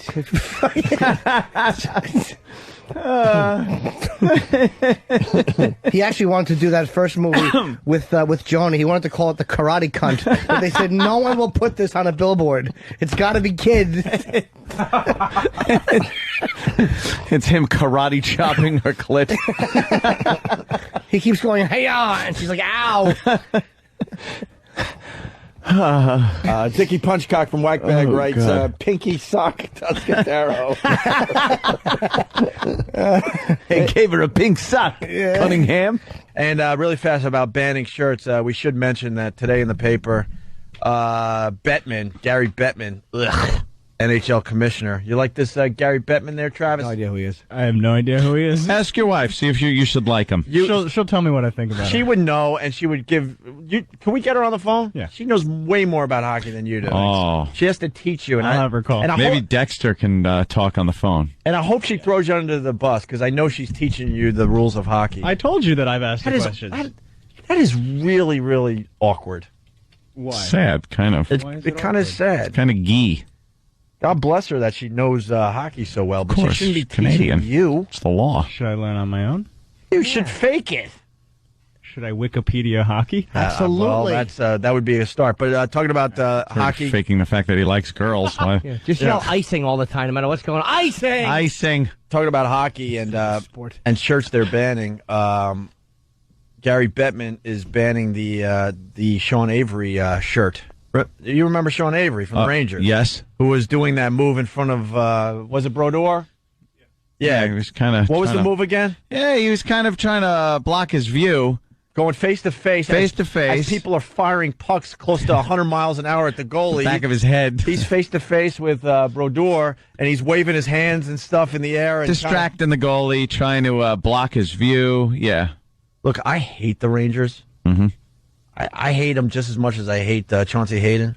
No way. But Sean Avery, you got to give it to him. I think it's brilliant. Yeah. But then they made a rule that you're not allowed to do that in hockey, right? And now people have started wearing these shirts called the Avery Rule. Avery Rule number 16. And then there's a hockey stick across what I just read to you, basically saying, you're not allowed to do the Avery thing anymore. Yeah. Well, now Gary Bettman has banned these shirts from being printed or whatever. Why? Because they want to take all fun out of sports. Bunch of faggy. Out of everything. Fun is being removed from everything, just surgically removed. I'm a huge fan of the sack dance in football. Huge fan when these sack dance. Oh, huh? But huge ball joke. Never mind. Oh, all right. I thought Gastineau used to make a complete fool of himself, but it was hilarious to watch at home. I love when they score a touchdown and just lose their minds in the end zone, looking ridiculous. And they're trying to. They took most of that away. Yeah. The celebrations and stuff. That's what makes it really, really interesting. Destino was a douche. Oh, when he would sack somebody and just do that stupid dance. I know. Thank God he found boxing. Yeah. He was sacking his women. Are we allowed the Yankees to... I get pretty crazy. I go to a game. Like, I'll start yelling, like, no batter, no batter. Wow. Stop it. Yeah, I've been thrown out a few times. Ladies and gentlemen, Travis's wife, the man in the family. Although you don't look like a man, Lisa, I don't want people to confuse that. Right. A lovely, lovely, lovely girl. But you wear the pants. You certainly wear the pants in the family when it comes to hockey. Now, take us through this whole Travis all of a sudden liking hockey thing, because I know Lisa's a hardcore Montreal Canadiens fan, originally from Montreal and all that. There's not really much to say about it. He just kind of jumped on board, you know? Like, I'm so obsessed, and I always want to watch it and listen to it and follow it, so he kind of does it for me. What was the most awkward moment? Did you have to, like, explain icing to him or something like that? No, he was pretty good. He's, like, you know Travis and, like, his research abilities, so he pretty much self-informed himself, like... Well, I told him I've asked questions before. Yeah, well, I mean, nothing... But a boy's got to learn. Boy, that's not the first time that she's heard that. That's a role play thing they do, by the way. When she walks in with the special belt on, a boy's got to learn. Boy's got to learn. Oh, Travis, you've been a bad boy. You got to go into the penalty box. He's cuffed, face down, buttocks in the air. Boy's got to learn. How's little Dexter? He's great. Who He's cares? waiting for his walk this morning. Hey, you got to stop talking about poor little Dexter. Yeah. These guys are pretty harsh on Dexter for the most part. Oh, they're a little dog. What do you mean, these guys? What? I've jumped on that. I think I'm so. just harsh on you and your mommy issues, but that's true. I've kind of left your dog alone for the most part. I also want to drive a dump truck over that stupid Jack Bauer turtle. Oh, I know. Soup out of him. They got a turtle named Jack Bauer? Oh, yeah. Of course, because he's such a gay fan. That was my fanboy. Yeah, I know it was your idea. It couldn't possibly be Lisa's. No. Here's a little sound effect from little Dexter. Oh, little Dexter. Know what I love about... And the turtle. How annoying is that? Bauer, owned by Ass and Off. What I hate about this cute couple though, they're attempting, and so far they have failed miserably, by the way. But they're putting up videos of Dexter onto YouTube, hoping it's the next animal sensation video. The big sensation, the big cute animal video that everyone in America is going to watch. I hate to tell you guys, quantity doesn't make up for quality. Right. You guys are pimping out your little dog. No, like I've said before, we don't make him do adorable things. He just does them himself. Oh, God. And if we want to videotape him. You guys are like parents of like a child star. You're pimping your own. Oh, he is a child star. Is he? Yeah. What's your favorite cute Dexter video that you're attempting everyone to watch? Oh, geez. I can only pick one. Shut up. I do like the one where he's we put our turtle Jack Bauer on the floor and Dexter was barking at him. Most of these videos involve Dexter barking at something. So a dog barking. Wow, that's really going to take off. It's adorable, though. Do you check the views every day and it's up to it's up to 34 views, Lisa? I didn't check the views until a couple days ago, but they're getting into the hundreds. You should see how many rounds I could put through his ears. Yeah. Because he's got real big, dopey-looking ears. But Lisa, Anthony's just trying to pierce the ears for you. That's all. Oh, I know. It's all right. That'll be easy. It's all good. 45 caliber piercing. No, that would be bad. Hey, Lisa, one other thing. When you go to Game 4 down in Philly, Yeah. you might want to leave the Canadiens jersey at home. Oh, hell no. See, you're one of those people. That's she's going to start some trouble for you, Travis. Yeah, we might have another IKEA. This could be an IKEA situation. That's crazy. Yeah. If we have another IKEA situation, someone's going down, and it's not going to be me. Well, it's going to be Travis. We all know that. All right, let's walk you through this. So you wear your Canadiens jersey down there in Philly, and someone throws a beer on you. What happens? Well, it's not going to end there. I'll be throwing shit back too. Oh, no, sorry. you can't do I forgot where I was. He's cursing. She I forgot. forgot where I was. Right. What a potty mouth. Well, after you get the attention of all the security guards in the area, as Travis is trying to figure out what to do for you. Travis is going to be putting out fires all over the place. I'm sorry. She's drunk. I'm sorry. She'll be drinking because it's Wednesday night, so I have to drive. Because it's Wednesday night. No. Wait, I can't. You're trying to say that Lisa drinks every Wednesday night? No, that's not what I'm saying at all. Oh. But, I have to be at work the next day. Yes. So I won't be able to drink and then drive home from Philly. Uh-huh. So she. Hey, Anthony, are you listening to this, by the way? Not at all. I didn't think so. I'll take after my boss. Not at all. But she will definitely be drinking. See, that's called responsibility. I'll figure it out. So she drinks every Wednesday night. Yeah. So the game happens to be on a Wednesday night. So Lucky us. You're going to have to drive back and forth to Philly. Yes. Yeah, that's going to be a tough day. I'm gonna be a very good girl. I promise. I'm not gonna start anything. Habs fans are nice. We're nice. We don't go places and start crap with people. We're very respectful to the other team. We're the ones high-fiving at the end, like, good game. You rioted after the first round. High five. What happened? They rioted after the first round. You saw it on the television. Oh, my God. I'm so disgusted with my city right now. No, you're not. No, you're Turned not. over a police car. That's what you want from your city. And I got to tell you, until just now, I wasn't thinking about that. The video is of everyone losing their mind in Montreal, tipping over police, at least one police car, setting it on fire. And stupid me, because my team's long gone. I swear to you, when I saw that, I'm like, oh, wow, the Canadians won the Stanley Cup, I'm thinking. No. It was after the first round. First round, and they're flipping cars over and burning them. Yeah, like 16 police cars or something. They're idiots. I'm disgusted. I'm ashamed almost to say I'm from Montreal, but what can you do, right? This will mean nothing, but I've been to a lot of cities across North America, and Montreal is probably the coolest city I've ever been to. My God. Have you ever been there, Jimmy? A few times. You don't like it? I like it. They got that old section that's cool, then the new section is really hip. Yeah, it's great. Lots of things to see and do. Toronto stinks. Yeah. Toronto, for some reason, decided they need to live in the year 1967, I'm going to call it. Toronto is like the Tijuana of Canada. It really is. It's like a tourist place that you go to if you're from the States just to get like sleazy entertainment. Toronto? No, Montreal's got some action. No, I mean like, but not good action. I'm talking about Toronto, like the actual city. Yeah, it's very bland. The colors are very neutral. The stuff that women wear extremely neutral. Like it's like 1967. Really, with like the 60s. Amish. It's just weird. They have no pizzazz. They have none of that pizzazz. Huh? They try to be like New York City, too. Like, apparently they have their own little Times Square now in Toronto. They're pathetic. All they do is take things from other places and try to put it into theirs and make it appealing for outsiders, because people who live there even don't like it. When I lived in Buffalo, it was very exciting when we got to do the day trip to Toronto. Ooh. Oh, boy, was I disappointed on many occasions, except for the strip clubs with a lot of Asians dancing their asses off in Toronto strip clubs for some reason. Yeah. Yeah. Yeah, there's more Asians there, I think, than Montreal.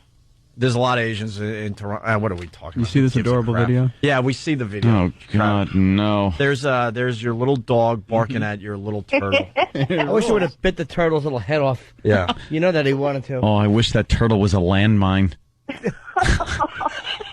Hey, where do you live? Brooklyn. Oh, you're lucky. Why do you want a turtle? What do you do with it? And you know what annoys me? I say you're lucky because supposedly they're banned in Jersey or something. Turtles? According to Ralph. Oh, by the way, Ralph, thank you. Why are they banned? Ralph from Belleville. They're Thank you. They boring people to death? You're in an apartment. Yeah. You have people that live below you. Below me, yeah. And you're letting your dog bark on a wood floor and bark and jump around. They don't hear it. They don't hear it. We've talked to our neighbors. You do? Yeah. Well, what's wrong with you? Yeah, she does. Yeah, because a turtle walks very, very softly. Well, that shell and those hooves they call feet, whatever the hell they're sporting, doesn't make clump, clump, clump, clump, clump as it's trying to find its little water dish. But what about the dog yapping? No, Kathy doesn't hear it. Kathy lives under us, and she's a sweet old lady. We live in a generic unit, or a geriatric generic. Well, Really? That's You why live she in doesn't hear you. A lot of old people. Old people in there. Kathy also thinks that you're her long lost daughter. My granddaughter's come to visit. Shut up. Kathy stinks. Yeah, we don't like Kathy. Literally. She thinks Dighty's dirty. Kathy lays on her back with her feet up in the air, waiting for a changing. Yeah. Yeah. Stupid turtle. Kathy needs the pillow over the face. How great would it be if the turtle just attacked and killed Travis and Lisa one night? It just went ballistic. Just slowly nipped them.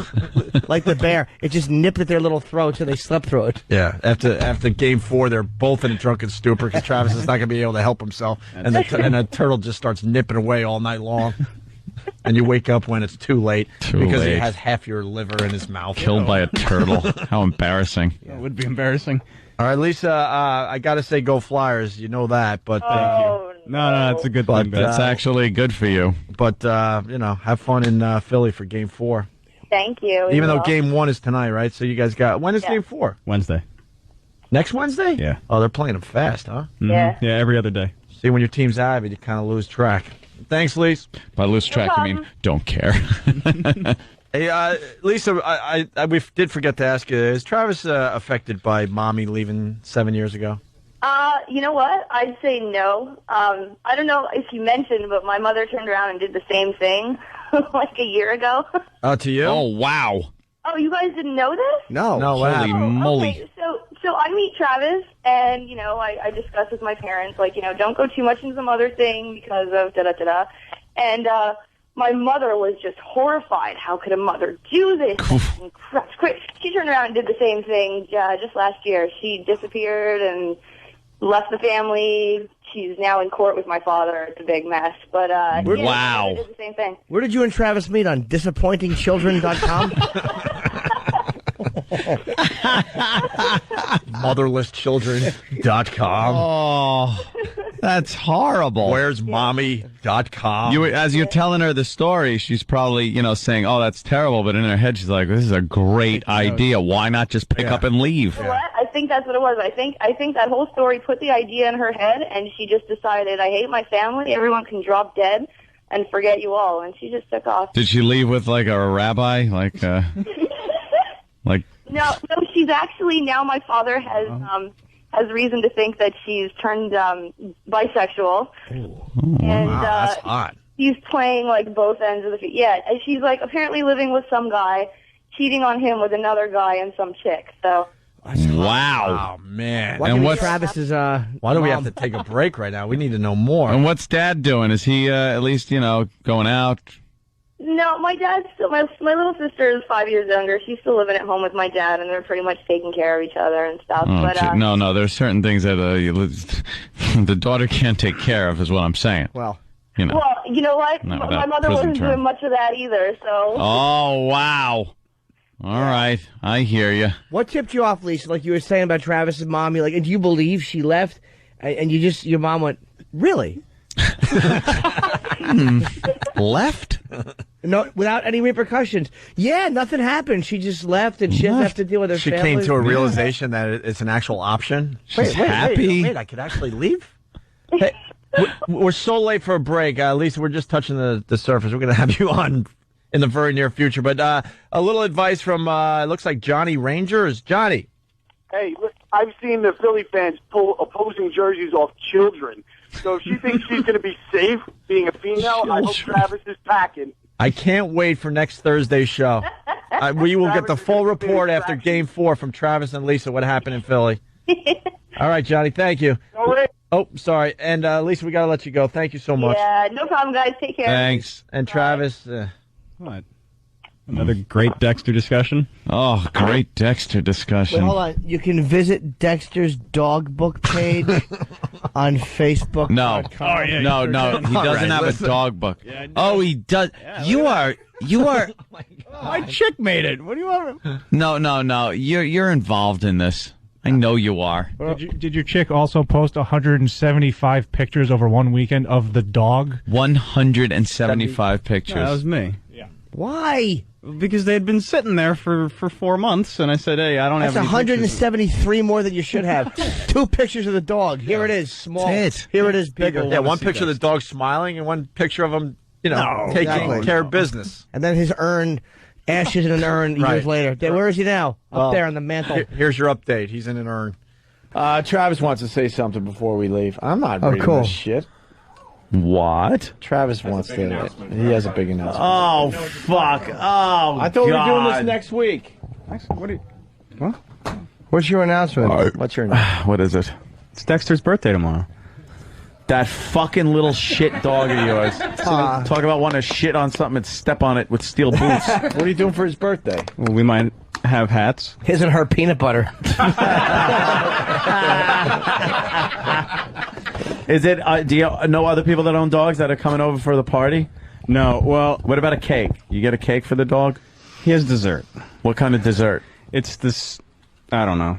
You have to. Sam just point blank threw a big rolled up piece of paper right at the side of Travis's face. Sam's jealous because he's not invited to the party. No. So what do you give this fucking dog for dessert? I don't know, because my wife bought it the other day. What is it? Is it a cake? Little Is it cans of, like apple cobbler for dogs. For dogs? Yeah. What about dinner? You said his dinner is something special, too. He might get some steak. Dog eats better than me. I bet you Travis shits in a bowl and that's what the dog gets. The dog loves eating his shit. Yeah, we might have some... See some Travis for his birthday. Wow. Some what, Travis?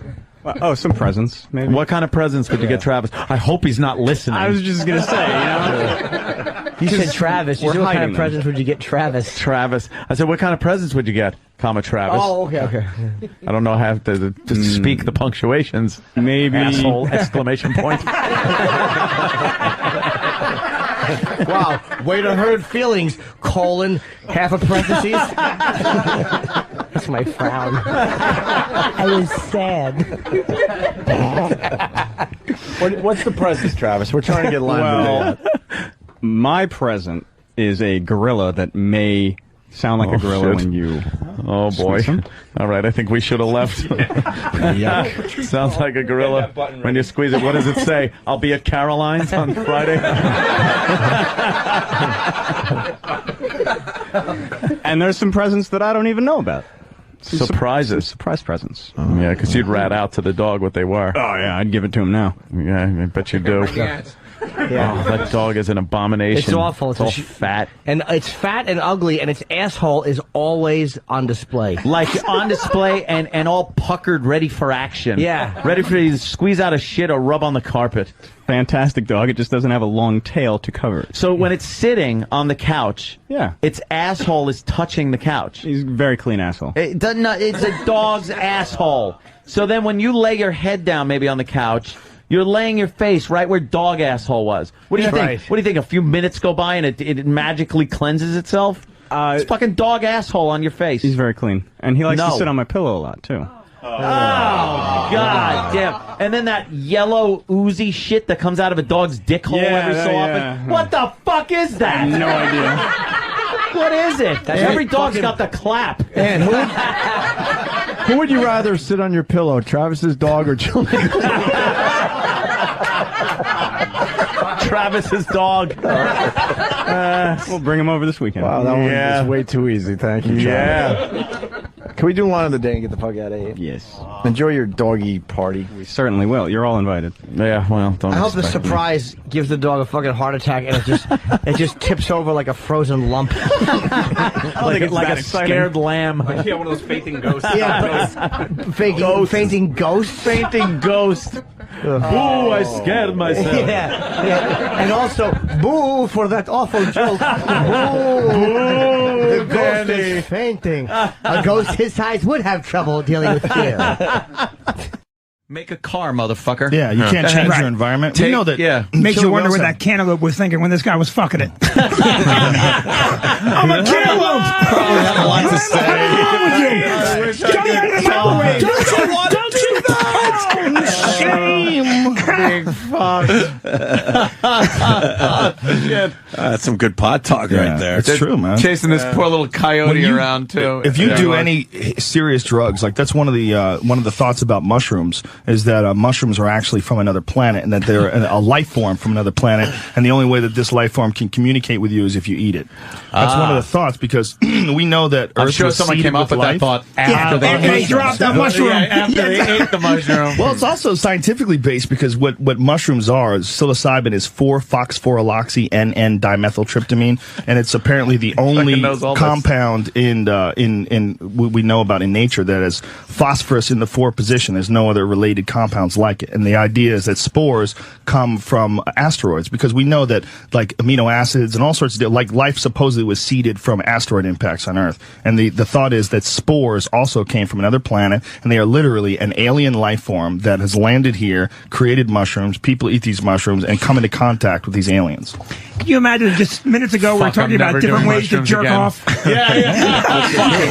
like that. Well, you know, when you're giving me the chemistry. If you've eaten mushrooms before, mushrooms. one of the things that happens when you eat a lot of mushrooms is when the big, heavy mushroom experiences is like you're getting a lesson from something far more intelligent than you. I mean, literally, like you feel this connection to the world. You feel this, you know, this real sense that everything is intertwined and interconnected. All your actions and all your energy and your thoughts, that it all like manifests itself in your daily life, and it's all this weird like an intelligence is communicating with you. That's what it feels like when you're on mushrooms. That's fucked Joe, up. if you keep talking like this, you're going to lose your job at UFC. This is not at all. Not at all. My That's job, amazing. I am the bridge between the meatheads and the potheads. That's what I'm here for.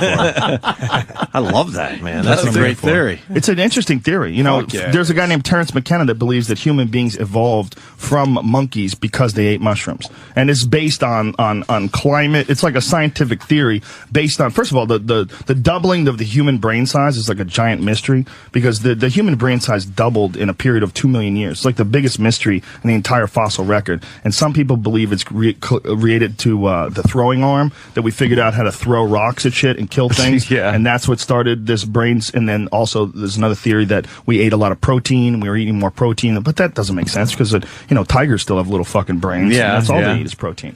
So his theory is that the primates, when the rainforest receded into grasslands, these primates, because when the environment changed, these primates had to change their diet. They started experimenting with other things, and one of the things they do is they flip over logs and things looking for beetles and grubs and worms to eat. Well, they flip over cow patties too. Like the baboons are observed doing that in Africa all the time because like grubs and shit grow underneath them. But there's also these psilocybin mushrooms that grow in cow shit, and that they eat these mushrooms and then they have these insane experiences. And these mushrooms make these monkeys start being self-aware, and they start thinking about more things, and then they evolve. Also, the mushrooms, when you take them in low doses, they increase visual acuity, they make you see better, and they make you hornier. So you would have more efficient hunters because they could see better, hornier, so they'd fuck more and make also more monkeys that were also aware of the mushrooms, and this would like snowball, and the mushroom eating monkeys would be more intelligent than the rest of them, and they would evolve quicker. And this is his theory, that over a period of 2 million years, that's how human beings literally came out of lower hominids. You know, you could get high just listening to Joe. I feel like I'm listening to Joe. Contact buzz right now. I swear I was getting high just listening to him. Smoke. If you ate mushrooms, it would all make sense. No shit. I think it would. I think when they eat mushrooms, they just see yellower bananas. Yellower bananas. So yellow. Well, you know, ancient cultures, that's one of the biggest things in ancient cultures is cattle worship. Cattle worship is, there's an ancient culture called Choctaw Hyuk. It's like one of the oldest known civilizations. Klingon. Yeah. It's like 7,000, 8,000 years ago, and they worship cows. Fucking cattle everywhere. Because the cow shit, they would find they didn't have microscopes. They didn't know that spores are microscopic. They were just shitting out this magic stuff. That's why the reason why in India everyone's fucking dying of starvation, they won't eat cows. It's because of mushrooms. Guaranteed. The root of it is the reason why cows are holy is because mushrooms shit and or mushrooms grow in cow shit, and they eat these mushrooms and they see God. So they think that mushrooms are coming from these cows. So these cows are like vehicles for God. That's for sure. That's way definitely better where it than comes going to from. church on Sunday. Why, Right why there. the fuck else? Why the That's fuck way else would anyone fucking better. worship a stupid animal, a big dumb animal that creates giant shits? Why would you think that that's God? Why would you think that that's And the holy? answer is right there in front of you. Exactly. It's a direct connection. They have psilocybin mushrooms growing on them. You eat that, you have insane experiences. It makes Joe, sense. have you had one of those mushrooms? No, never. I don't even know what I'm talking about. I'm just making shit up. Of course I have. Yeah, you have. Of course. Oh, jeez. Joe's tried a lot of stuff. Who the fuck hasn't? You haven't tried mushrooms. You ain't Mushrooms living, are son. everywhere. I haven't done mushrooms in a long fucking time. I just bought some. Ari's got them. I didn't bring them to New York, but Yeah, wink, wink.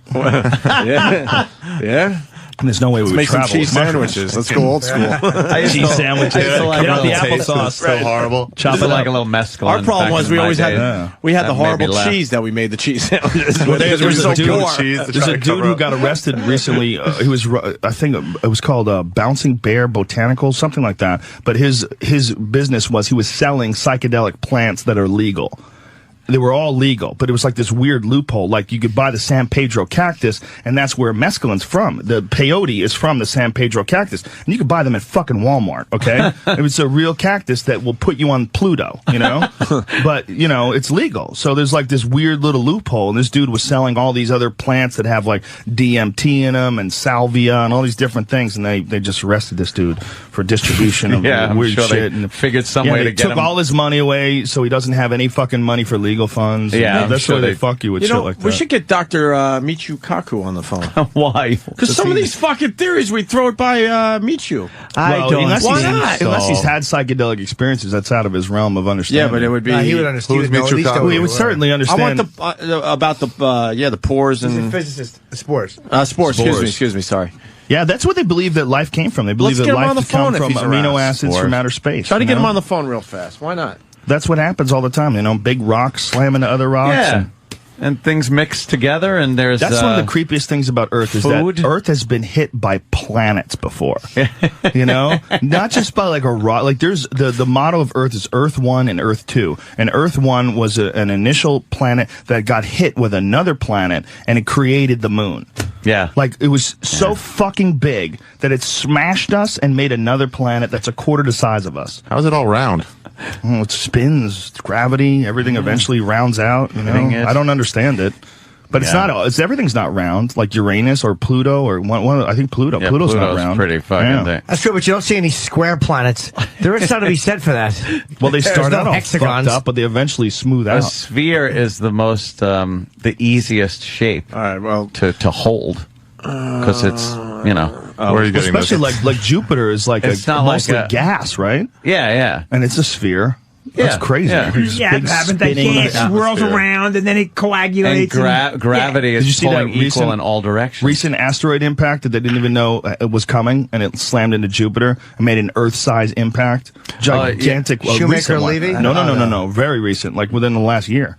Another one they didn't see coming. An amateur astronomer in Australia pictured it. He was like staring at the images on his telescope of Jupiter, and all of a sudden there's this big fucking spot that wasn't there before. He's like, oh, look at this. Yeah, we could get taken out any moment. Yeah, well, it Jupiter just whack protects the us. Earth and then it's Yeah. done. That's why I stay 1 month behind on my mortgage payment at all times. Jupiter protects us.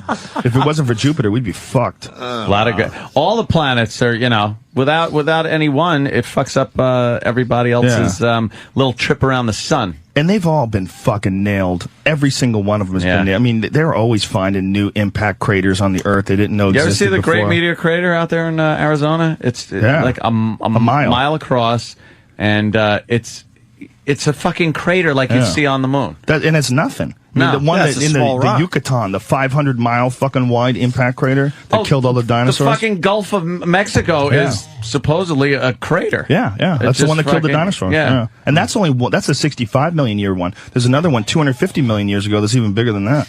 Another mass extinction. Yeah, and then that one it broke up right over Siberia. Yeah. And just took out like Tunguska. everything. Yeah. Took out fucking everything. Like 100 nuclear bombs. Yeah. Boom! Yeah. Just flattened forest and shit. But no one was there. Yeah. Yeah, but no one was there. Luckily. So did anyone really hear it?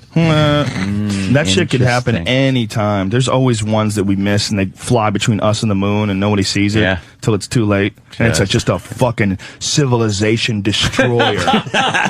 Just one big rock that makes us fucking rub sticks together, start fires, huddled up in caves. Bring it. All over again. God, I would love it. Really? I'm so ready for just complete anarchy. How many bullets do you have? A lot. You're going to need a lot. I have a lot of lighters. I have a closet. Nice. I took a walk-in closet, and after got rid of the girlfriend, her walk-in closet turned into my armory. It's got magnetic locks on it, a separate alarm, and anytime I go to the gun store or the range, I usually buy twice the amount of ammo I fired at the range, and just keep stacking it. Wow. Keep stacking it. Are you hoping for shit to go down? Not hoping, but it wouldn't bother me. At this point, this fucking whole place has just gone to shit, so... people have always play the felt game. that. I'll come in, I'll work, I'll fucking pay my taxes, I'll do everything I'm supposed to do. But the second this machine breaks, forget about it. Fucking, I'll put a brace on my leg and fucking... You need a rig that'll hold that tanker? You put some stuff in your little fanny yes, pack. Yes, I said, yeah. I'll be one of the first ones taken out. Who am I kidding? You drop your gun. Do you ever think about being off the grid? Do you ever think about being off the grid? About being having a place out there? I'm too entrenched in the internet. Yeah, but that's all going to be gone. If it all falls. Well, unless you have carbonite.com. That's one of the big theories. Even during an apocalypse. Well, it backs up your computer. It's important to have your data. To sponsor. That's one of the big theories about civilization is that there's been massive cataclysmic disasters several times over history. And that's the reason why human beings are so advanced and we advance so quickly is that we're basically relearning things. That's like the reason why Machu Picchu and all these there's a bunch of different civilizations that they do not understand, like how they move these stones and got them into place. They don't know where they came from. And the idea is that civilization has existed for way longer than people think. Not just 5, 6, 10,000 years, but hundreds of thousands of years. But that periodically we get hit by meteors, Yellowstone blows up, there's some shit happens that just fucking kills like 80% of us, and the rest left are just retarded. Yeah. And we have no idea, and we just fuck, and we hope we stay alive, we live to be 30, and we die off, and then it starts all over again. And that's one of the big theories. There's a guy named Graham Hancock who's got books, and he's dedicated his whole life to this, like showing that there's these advanced civilizations that created these structures that are virtually impossible to do with our technology. But how come the records aren't there? There aren't better records. The thing is, there wouldn't be any. What would be left of us if you went 30,000 years from now? Okay. Nothing. Your cell phone disappear, absorbed by the earth. Everything in the studio gone. What would be left? Stone. I'm trying to think of Not much. some type But of... I mean, fossils survive. Yeah, but you know how hard it is to make a fossil?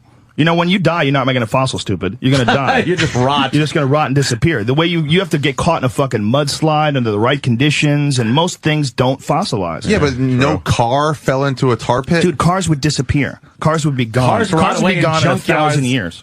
Cars wouldn't even last 1,000 years. They'd be gone. rust away. Yeah. I had a 1970 fucking Barracuda that was falling apart, and it was only at the time it was not even 15 years old. It was 1985. They never found anything like a crock pot. You think they would have found a crock pot? They found things, but the things they found are all stone. Yeah. They've never found anything, other than that, but nothing would exist. Yes. Nothing that we have would not be absorbed except stone.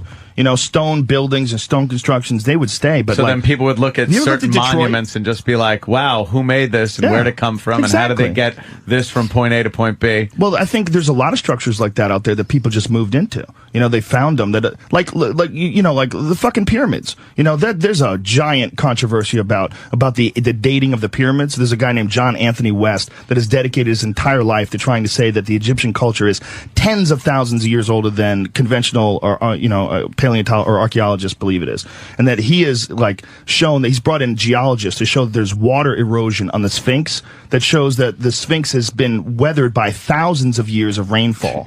But the last time there was rainfall in the Nile Valley was 9,000 BC. So there's thousands of years before that. They believe that the pyramids were built somewhere around conventional thinking is 2500 BC, and this guy is saying it's like 9,000 years older than we think it is, and that's just where it might be. It's probably older than that because it's been rained on for thousands of years. Hold that thought. We got Dr. Michio Kaku. He actually called us. This is awesome. Fuck yeah. Hey, doctor. Hi, I'm right here. All right, we got Joe Rogan in the studio. He's an amazing stand-up comic, but he also knows he has a lot of theories and stuff, and he threw a few at us, and we want to throw them at you now. So I'm just going to give you Joe Rogan for a minute or two. What do you think about the? Do you believe that life and amino acids and stuff have come here from asteroids and seeded the Earth? Well, there is the panspermia theory that says that, the aliens are here already. Look in a mirror. You're seeing an alien in the mirror right now because we're made out of spores and DNA that landed from another part of the galaxy. Fred Hoyle, the cosmologist, believed in that theory. He said that very soon after the oceans formed, life gets started, and it just happened too quickly. There's not enough time to get DNA off the ground. So he thought it came from outer space. I'm not so sure. I think that, a volcano vent on the bottom of the ocean, they would have plenty of time to get DNA off the ground. But it is a legitimate area of dispute. Is it possible that it's both, that not only have life existed because of volcano vents, but also because of, it comes from everywhere. It comes from Earth, and it also comes from outer space. That's right. There's some people who think that life started multiple times on the Earth, and perhaps there are germs all around us, some of which came from outer space, some of which came from, indigenous forms. And, where are they? Maybe they're in your nose. Maybe they're in your lungs. They could be everywhere, hidden, and we have yet to scratch the DNA of all the germs on this planet. So there is a theory that says that some of the germs probably came from outer space, and some of them may have been homegrown on the planet Earth. We haven't analyzed all the germs yet. That's why it's really spooky when they talk about taking a probe and putting it on Mars and then bringing it back. Yeah. Whoa. That gets a little... What are you bringing back with it? What's coming home? Yeah, tell them about the pyramids, too, there, Joe. Oh, are you familiar with the work of John Hancock, or Graham Hancock, rather, or John Anthony West? Well, I've heard some of it, based on erosions of the Sphinx and the pyramids, right? Yeah, well, Ron Schock, the geologist from the Boston University, is the guy that has kind of spearheaded the geologist perspective of it, that there's thousands of years of erosion from rainfall on the Sphinx and the Sphinx enclosure. It's hard to say because, 10,000 years ago, we had the Ice Age. And when the Ice Age melted, we had lots and lots of water that created the Great Salt Lakes, the Great Lakes near Michigan. A lot of the rainfall and the lakes of the earth were created after the Ice Age ended. So it's kind of hard to turn the videotape backwards to see what Egypt looked like at the end of the last Ice Age. So there could have been massive flooding in the area, which, sets the geologic time clock askew. Because of the melting of the glaciers and the formation of the Great Lakes. Well, that's one of Graham Hancock's theories coincides with the end of the Ice Age, because the end of the Ice Age and the extinction of woolly mammoths and saber-toothed tigers came very abruptly. And there's actually, they've found dead bodies of woolly mammoths, thousands of them, all in one area. And the idea is that something happened that created this mass extinction, maybe a meteor impact or something, and it also coincided with the abrupt ending of the Ice Age. Well, it's hard to discount. However, I should point out that the earliest forms of writing, the earliest forms of science, the earliest forms of technology come from the Mesopotamian area. Iraq, right? And you can date them, again, till after the end of the Ice Age. So you would have to assume that civilization speeds up real fast in order to get the Sphinx and the pyramids to be built. Right. Most people would give it a much slower time frame, given the fact that it took time for primitive people to figure out how to use architecture and how to build stone monuments and things, because we were coming out of the Ice Age when we were like nomads, scrounging like a wolf pack. Well, that's one of the interesting things about that area, Iraq, which is where Sumer was, which is the oldest known civilization, first written language, first mathematics, first astrology, astronomy. They had a detailed depiction of a solar system, including Pluto, which we didn't discover until 1970, and this is 6,000 years ago in Sumer. Well, I would tend to doubt that they would get Pluto. The ancients didn't even get Uranus, Neptune, and the outer planets. The ancients only got up to Saturn. And Well, Pluto no, is there's even an difficult to see actual by clay telescope. tablet. There's a clay tablet that depicts the sun, and it depicts the planets in the correct size and the correct orbit. You can find it online, and it's from 6,000 years ago from Sumer. Yeah, well, again, it's a question of interpretation. People interpret these stone tablets in a lot of different ways. But, even modern telescopes have a difficult time seeing Pluto. You need the Hubble Space Telescope to get, even good glimpses of what Pluto may look No, like. I agree with you, but this is a really obvious image. I mean, it's a sun, and there's spheres that surround the sun that are the exact same number as we have planets in our solar system, and they're the exact same size in the right order. Well, I'll have to see it to believe it. Yeah, it's pretty trippy. Got onto the calendar very early because it meant that you knew when to plant the seeds, harvest.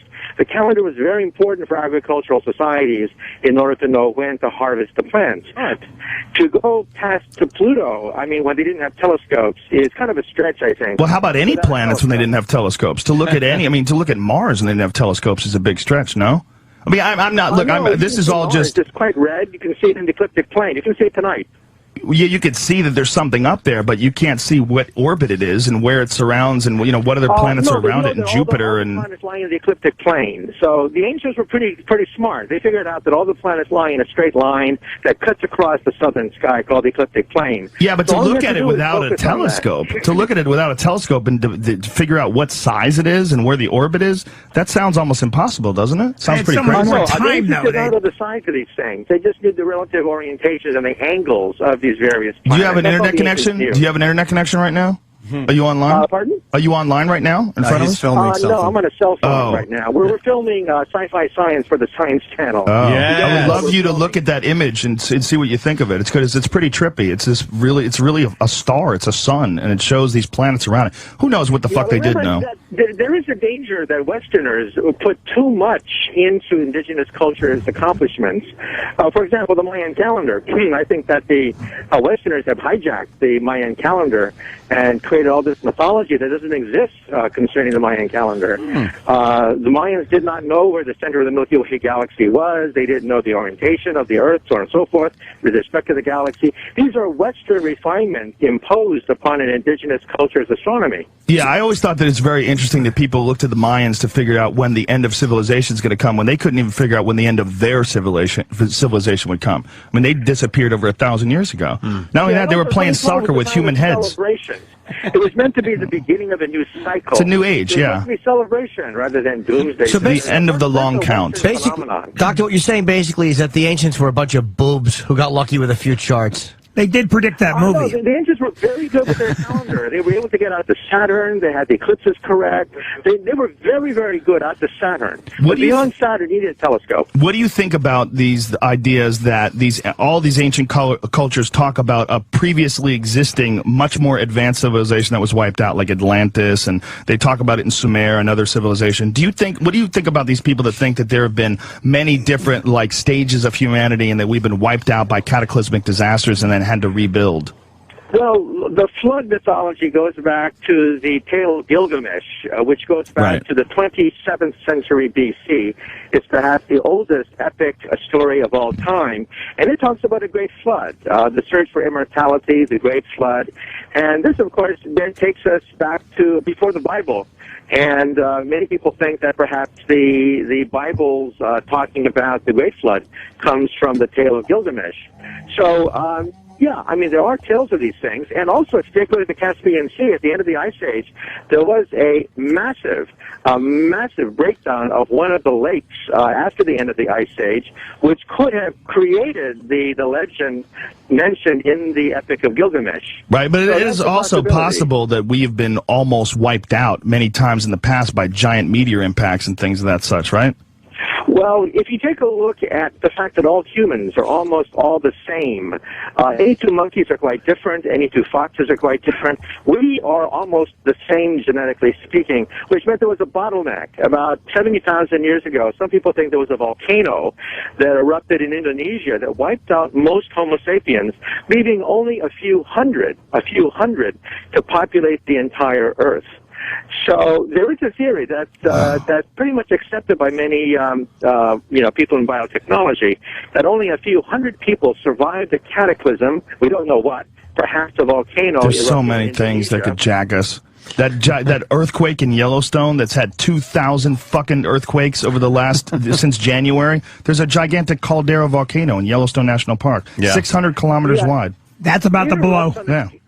Yeah, it erupts on a scale of a few 100,000 years, and 600,000 to 800,000. We're overdue for another eruption. Yeah. There is a supervolcano under Yellowstone, and it's a continent killer, right? It would it would rip the heart out of the United States if it erupted. Wow. It's a continent killer, like literally, it kills like everything. Gophers live. That's why I have property in Canada. And it's happened in the past. Yeah. It's not science fiction. It's happened in the past. Yeah, every 600,000 to 800,000 years it blows. I mean, they only figured it out that it was a giant volcano really like within the last couple of decades, right? It was like satellite imagery, wasn't it? Yeah, there are a few supervolcanoes that in principle could wipe out the United States. Yellowstone is one. Another one is in the Canary Islands. If an island there collapses, it'll set off a tsunami which will inundate most of the Northeast. And so these are very, very credible dangers that we have to worry about. But again, on a time scale of thousands of years. But it's something that, it does give you pause knowing that if Yellowstone blew up, it would rip the heart out of the United States of America. It's, the way I look at it is like human beings are like, we live in an anthill. There's an anthill that's in the middle of a field, and the ants in the anthill, they've only lived for a couple weeks, and this is all they've ever known. The anthill's always been there. Yeah. And one day some little fat kid comes walking through the field and just stomps the shit out of that anthill. And you know what? It just happens. They never saw it coming, and life is forever changed. Joe, you're hysterically funny. You're very bright. Listening to you, I just want to go home and weep. I just want to sit in a corner and just weep. It just makes you appreciate the time that you have here. Yeah, I love this stuff. The mushrooms. Oh, by the way, can I say something? Yeah. It was mentioned to me that you had a discussion about a living planet, right? If you take a look at the movie Avatar, many people miss this. Sigourney Weaver warns the troopers in the movie Avatar that the planet is alive, that it has a central nervous system, and that's why everyone has a tail. The tail connects you to the central nervous system so you can upload. You can upload and download with the planet. And that's how at the end of the movie, the planet is able to coordinate an attack against the Star Troopers. So here is an example of a living planet with the nervous system that is capable of coordinating an attack. Now, whether or not evolutionary biology allows this, of course, we can ask James Cameron if he thinks it's plausible. But it is a mechanism that they use in the movie Avatar to show how a planet could be alive. Well, if you do mushrooms, the planet feels alive. Have you ever done mushrooms? I can't hear. I'm in the watching. I love that. That's the answer. We were asking you if you've ever done mushrooms. Well, no. Psychedelic mushrooms, they would help you so much. I'm a physicist. I like to keep my head as clear as possible. Oh, it'll clear it up. Well, Joe's got a theory on cows and mushrooms. Well, it's not really my theory, but there are theories that mushrooms are literally life forms that have psilocybin mushrooms that are life forms that have come here from another planet, like on an asteroid, and that's one of the reasons why they have this profound effect on human beings. That when you're eating them, you're really taking in some sort of an alien consciousness. But if you sequence the DNA of the mushroom, you find that the proteins and the nucleic acids are the same ones that are found in your body. So believe it or not, you and a mushroom are made out of the same basic stuff. It's very similar to brain chemistry. Well, mushrooms, with the compound in psilocybin mushrooms is very similar to actual human neurochemistry, right? The chemicals produced by the brain, the dimethyltryptamine is produced by the brain, and mushrooms are 4-foxforaloxy-NN-dimethyltryptamine. Well, the reason why psychedelic drugs work is because they're able to go past the blood-brain barrier, and they're able to set off the synapses between the neurons. So basically, you're short-circuiting the brain. So think of a computer, and you set off every single circuit inside the computer. You fry it, right? Well, that's cocaine. That's what drugs do. They basically either set off all the neurons simultaneously, giving you the high, or they can be a depressant like heroin. But, my personal point of view is, why do we have to get a high artificially when we can get a high on life? In life itself, life can't get you as high as mushrooms. If you're doing something in life that's getting you as high as mushrooms, you need to write a book about it because it's not the same. But I understand what you're saying about heroin and cocaine. These are very destructive, but psychedelic compounds are very, very different than narcotic drugs. Very different reactions to the body, very different reactions as far as like what you learn from them. When you have psychedelic experiences, they're very eye-opening, very, very awakening, and a lot of people believe that they're agents of evolution, that they actually help you evolve. Well, my attitude is that we have virtual reality. That is, we can create artificial worlds, but afterwards we turn the computer off and go back to living again. It's like an amusement, entertainment, right? However, with the psychedelic drugs, you don't know what it does to the brain. It has remnants, it has lingering effects, and plus, it doesn't necessarily give you deeper insights into reality. It's just another reality. Now, I'm a physicist. I want to decode our reality.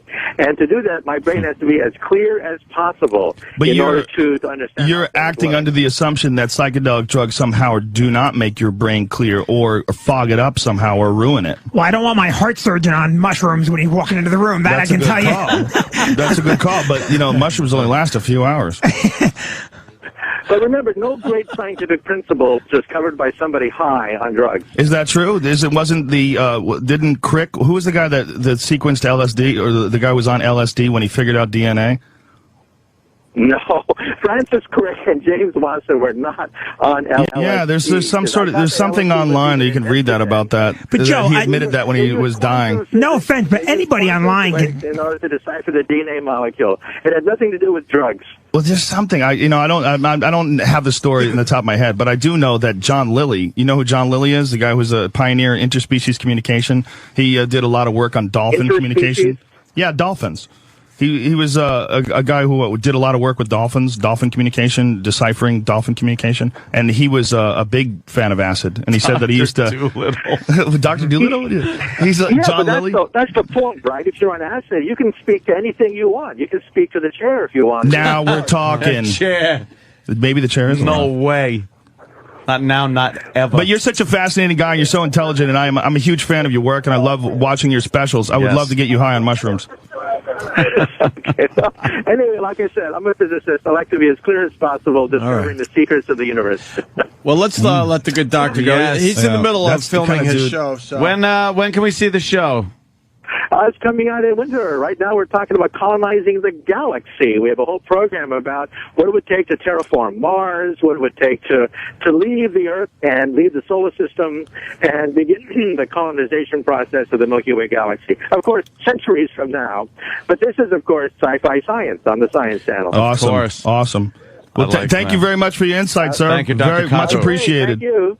Okay. Thank you for humoring us. Is what I want to say. It's so ironic that this guy doesn't do drugs because so many people do drugs and watch his show. Yes. I mean, that guy doesn't smoke pot. You know how many people smoke pot and watch that guy and go, fuck yeah, I love this dude. He's going to freak me out. Would he be the big get to do drugs with? Oh, yeah. If I had a show, I wanted to do a show called Let's Do Mushrooms with Joe, where I just get famous people high on mushrooms. And there's, when you're really blasted on mushrooms, you can't pretend to be anything other than who you are. You ever Ustream on mushrooms? No, never have. Always on the pot, but never on the mushrooms. Pot, right. I love the when he's talking about things like what his show's going to be about, terraforming and stuff like that. It just reminds me of Paul Reiser in Aliens, pointing to the big machines, going, "We manufacture those, like so pompous."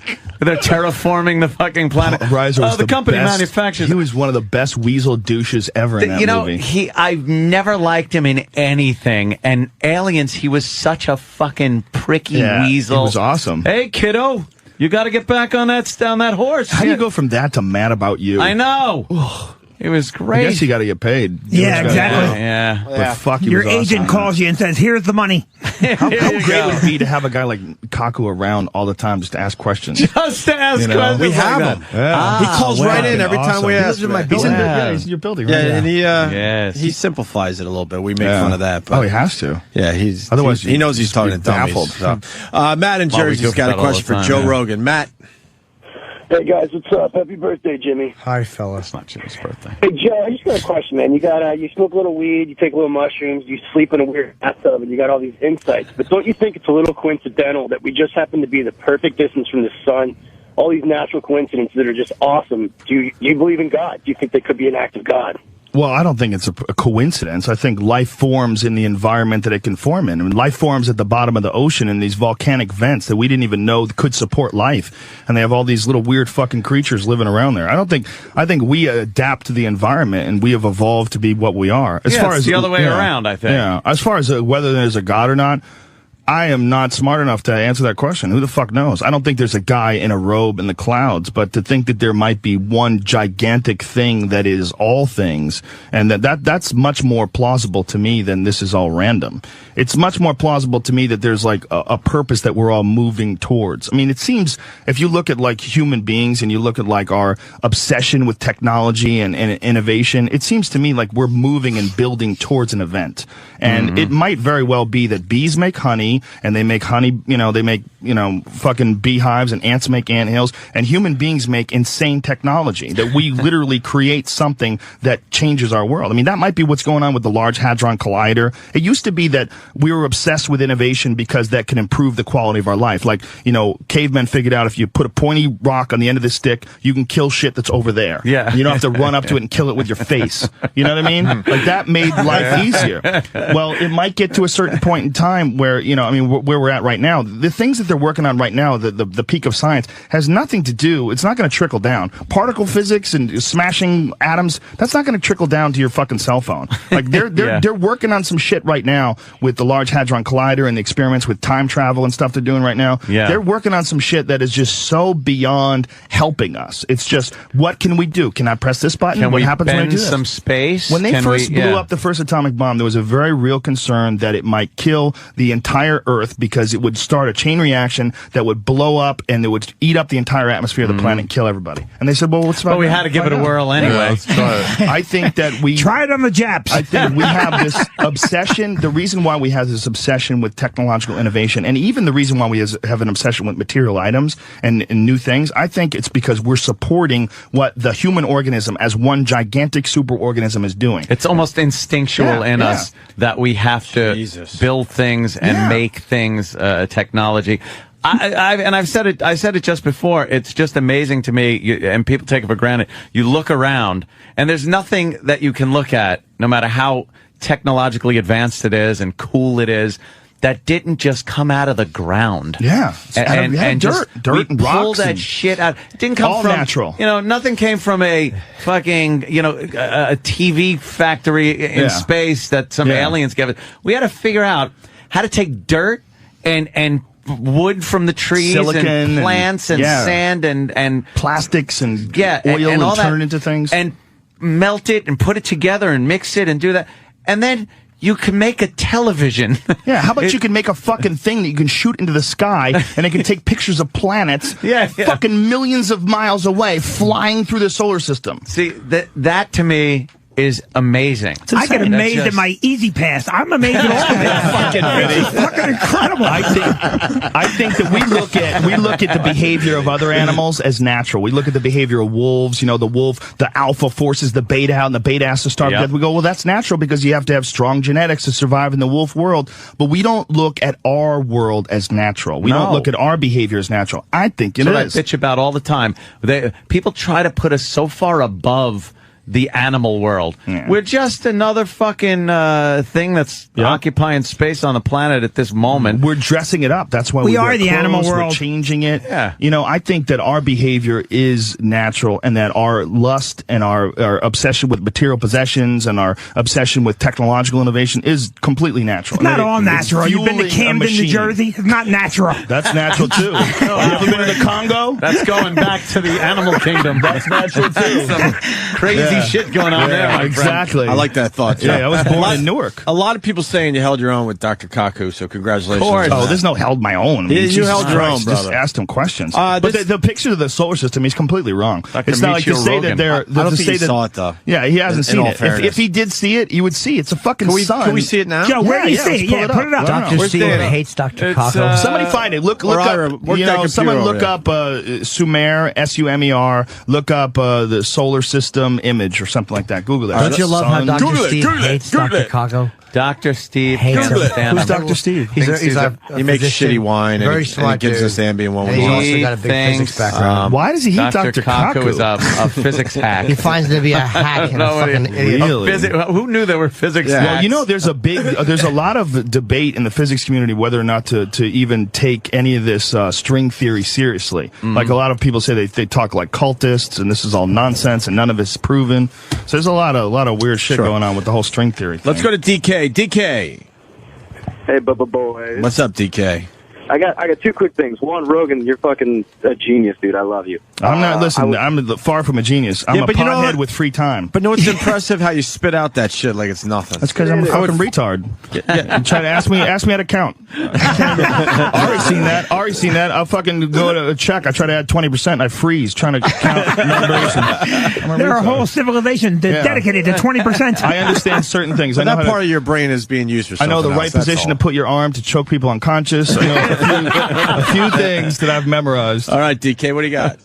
I was wondering if he had actually like a list of the books he's read, if he's put them up on his website or anything. You should do that, Joe. Well, the other one is all that shit about mushrooms. All that stuff is all Terence McKenna's theory, and there's a bunch of really good ones. The best one I think is Food of the Gods. But any of the old Terence McKenna books, the Invisible Landscape. There's a bunch of different books by McKenna that are all. McKenna was a genius who spent his entire life doing mushrooms and studying psychedelics and studying the idea that psychedelic drugs are literally agents of evolution, that they help you evolve, and that they are the reason why human beings have evolved from lower animals. Joe, is there any part of you that thinks that maybe this guy's just fucking crazy? No, because when you look, I know that I'm a very different person because of psychedelic experiences that I've had. They've made me very different. But what I mean is, like, okay, so this guy does a lot of mushrooms and writes the book. That's just, I mean, that's what happens when you do mushrooms. Weird shit comes out of your head. It's not that's the point of doing mushrooms. He was why a can't scholar. it be deeper than that? But this guy is a scholar. He's not just a guy who did mushrooms. Yeah. He's a guy that like studied archaeology and studied the history of, like he's gone into these indigenous cultures and taken ayahuasca with them and fucking traveled into spirit worlds with these shamans. I mean, it's a little bit deeper. I think we like to look at drugs as being something that wrecks your life and ruins you, which in most of the cases is true. Mm-hmm. But we throw this big blanket over all these compounds that affect your mind. We call them all drugs. They're all very different. Look, there's a fucking drug. I'm drinking coffee. Cigarettes are a drug. There's a lot of drugs. Don't pick on Not my all of particular them, drug of choice. I like it. I think Vinny is pointing out that also one of the guys from Pink Floyd took acid in like 1965 or whatever and just never came back. That is true. Let me tell you something. I had a DMT trip 3 years ago, and I haven't done it since because life got real slippery for like 2 weeks. Slippery? In what way? Well, I did a big dose, and I had life-changing revelations, and I changed the way I think about people, the way I look at life, but after it was over, it was so mind-blowing. The thing about the DMT experience is that it happens in literally like 15, 20 seconds. Like you smoke it, and then it's like you get shot through a cannon to the middle of the universe. What's and then DMT? I don't know what DMT is. DMT is the most potent psychedelic drug known to man. It's called dimethyltryptamine, and it's made by your own brain. And the crazy thing about it is it exists all over the place. It's in a bunch of different plants. You can extract it from thousands of different plants all over the world, not just in one little island that you have to fucking travel to, and you gotta go to Borneo and fucking go into one part of the mountain. No, it's everywhere. It's in grass. So, Joe, if it's in grass, right, now that to me would make me think that maybe grass thinks, but we can't communicate with grass. If it's in your brain, too, that's the only part, and I've never done acid or mushrooms or pot. Yeah, maybe. Outside and talk to grass. Fucking who knows? We're communicating with an ass. That's you, Billy. That's you. Exactly. I mean, we don't know. Pile of weeds. Take a dump so we can grow some mushrooms. Just because the plants can't communicate with us doesn't mean they're not somehow or another consciousness, they don't have some sort of consciousness. Wait, Joe, but I want to slow you down. The DMT thing. Okay. What did you learn that you're willing to share? That Well, it's not. It's fucking tripped very you out. well. One thing that you feel first of all is that if this can happen so easily, and you can literally disappear so easily, and then you come right back, and when it happens, it's so fucking mind blowing, and it's so close. You smoke it and you're there. I mean, and this is the same compound that your brain produces when you're going to die. The same compound your brain produces while you're sleeping. Why would you do that? Well, why would I smoke it? I want to see what happens. I mean, you're going to die no matter what. I want to. If there's something that allows you to take a peek over to the other side, hey, there's a little door. Look through it. You want to see God? Look through the door real quick. Just try divorce. Get you there. I don't think that's going to smoke it to kick in. It takes 15, 20 seconds. And what do you learn about 30 at the people? most. Well, you learn about the way you interact with human beings, that it directly affects your own life. You learn that, you can spread as much positive energy. If you spread as much positive energy as you can, literally, you can affect people like a ripple. Like, the more loving and friendly and nice you are to people, the more loving and friendly your own life will be, and theirs as well. Like, you literally have a direct and profound effect about everyone you come in contact with. But that was on DMT, you did that? Mm-hmm. Yeah, I mean, you feel it like in a very literal, real sense. Like, they explain it to you, and the way I describe it is that DMT, like when you're communicating with what I describe as complex geometric patterns that are made out of love and understanding. Like literally, Holy it's the most shit. profound. You feel so exposed, and you feel so full of shit, and you feel so everything. You feel just so foolish Joe, when wouldn't you're that in this experience. But wouldn't that affect different people different ways? Right? No, that's the crazy thing about it. Everybody has the goddamn same experience. Not only do they, it's very difficult to discern because people describe it, but when they come back, they all say like really similar things. They all have like one of the things that people say is that these entities, whatever it is. Sorry, Jimmy keeps looking back at Vinny Brown and just laughing at him. I'm just listening to Joe, and I'm wondering what drug Vinny took to put those shitty high water jeans on. He's just laughing at him, and Vinny's flipping Jimmy the bird, like, and Jimmy just keeps turning back and looking at him and totally fucking with him. It's uncomfortable because he's looking right in the crotch area as well. Stand up then, man. Fucking let your balls breathe. Fucking white Pollock socks. I like this. You were talking about that guy from Pink Floyd, the guy from Pink Floyd that took acid and never came back. Sid, right? Sid Barrett. Is that what his name was? Yeah, It was Sid, right? Yeah, I think that definitely can happen. I think you could definitely blow your brains out, and especially with acid. Acid apparently is pretty abrasive. Now, some of that stuff you were just talking about, are you into yoga? Yeah, I do yoga. The all yoga the time. and the meditation, you get some of that. I think some of that shit going on. Yoga, what yoga is a way that people have devised to like use your body to relax it and to like take away a certain amount of stress and increase your understanding. Increase your understanding, increase your connection with other people. Whenever I leave yoga class, I always feel so much nicer. Like just a nicer person, more relaxed, easier to whenever I had anything stressful, anything important like a big gig that I have to do or I'm going to tape a special, I always do yoga. If you didn't have all these experiences with, your psycho drugs and your fucking yoga and everything, do you think you'd be an angry person? Do you think you'd have an anger problem? Are you an angry person? Genetically, yeah. Just the way I grew up. Yeah, we have to end the show this way today. Ira, say hi to Joe Rogan. Get a mic over there. What happened? Hi, Ira. Good morning, Joe Rogan. Good morning. Good morning. We're going from Dr. Michio Kaku to Ira, Joe. Who's Ira? Ira, why don't you introduce yourself to Joe Rogan? Joe, who are you? I'm the weatherman for Jay Thomas. Who's Jay Thomas? Jay Thomas, he's on Sirius 108 and XM 139. The lesson here is that there's a broad spectrum of human beings. You can really spectrum. And you can go from one to another in like that split second. Did you do too much acid at one time? You ever do drugs, Ira? Never. Never? Nothing? Never. Just high on life.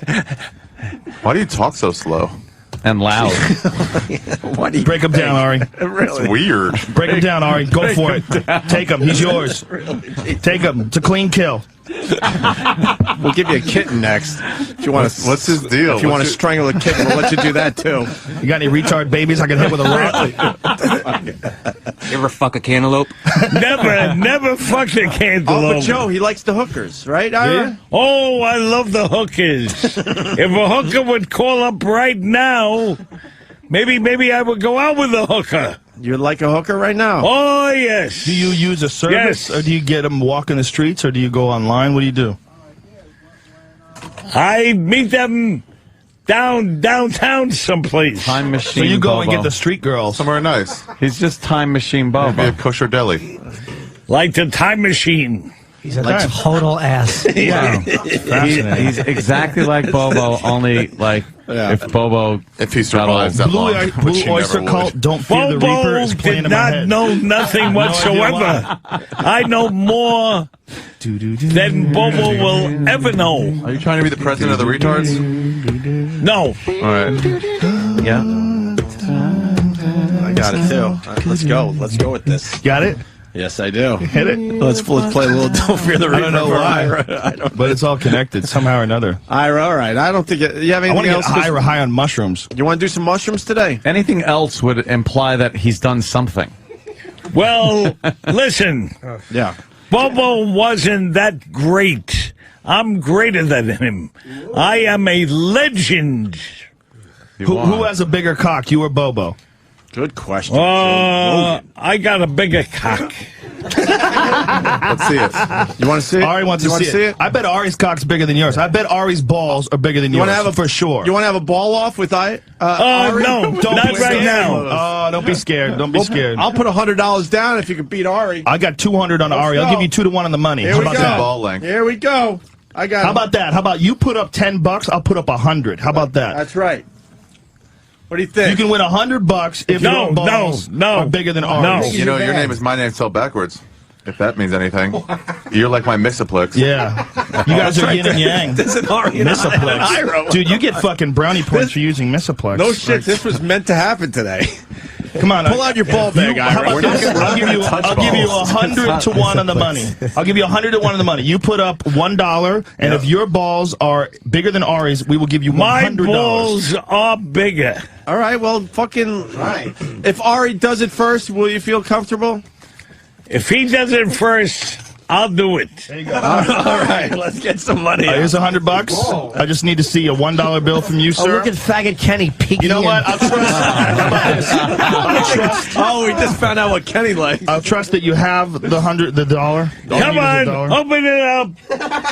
Open it up. Here it goes. All right, this is. Open it up. That sounds like he's talking to the hooker. Yeah. Open it up. You gotta stretch your bag out first? I have horrible Leave the shaft inside. I'm only bringing out the baby balls. thumbs. You're only bringing out the balls? Yeah. Oh, shit. That's just one. Ay. There's Here it the is. balls. Fellas. Here we go. All right, wait. Here it is. Here it He's is. gonna pull out his Here balls. it is. No, he's got gravity has been yanking on his balls for decades longer than yours. Oh, look at this. That's just your penis. That's just your dick. I'm gonna take that as a win. Where's your balls? You owe me $1, motherfucker. You don't even have balls. Some sort of weird shame now. He just pulled up the smallest head I've ever seen. His is bigger than mine. Yeah. Exactly. Give me $1. Give me $1. You had a chance to win 100. Not at all, You owe me $1. We can't hear you. You know what? You can keep that $1. How about that? Yeah, I'm just gonna yourself a I'm just dick. gonna take the big. Anything else, Ira? That's it. That's all you got today. Listen, Yeah. before I leave, I want to wish Opie and Anthony a happy Easter. The show is wonderful. Wonderful. Thank you for showing us your cock. And listen, if you want me to fill in a few times, I despise will his little do feet. it. I'd like you to fill in a cemetery hole. A fucking. I despise your slots. You're the greatest. You're wonderful. I loathe you. All right. I loathe you. Wow. All right. Thank you, Ira. We got to go back Thank to you. some. Thank you. Thanks You better not. You've had your fingers on your. That's the beautiful thing about this show. Yeah. I had to do that to you. Remember the last time I was here? Remember when Marion Barry came in? God, that was fun. That's right. How's it going? Good to see They you. were they were mad that we dragged him in here.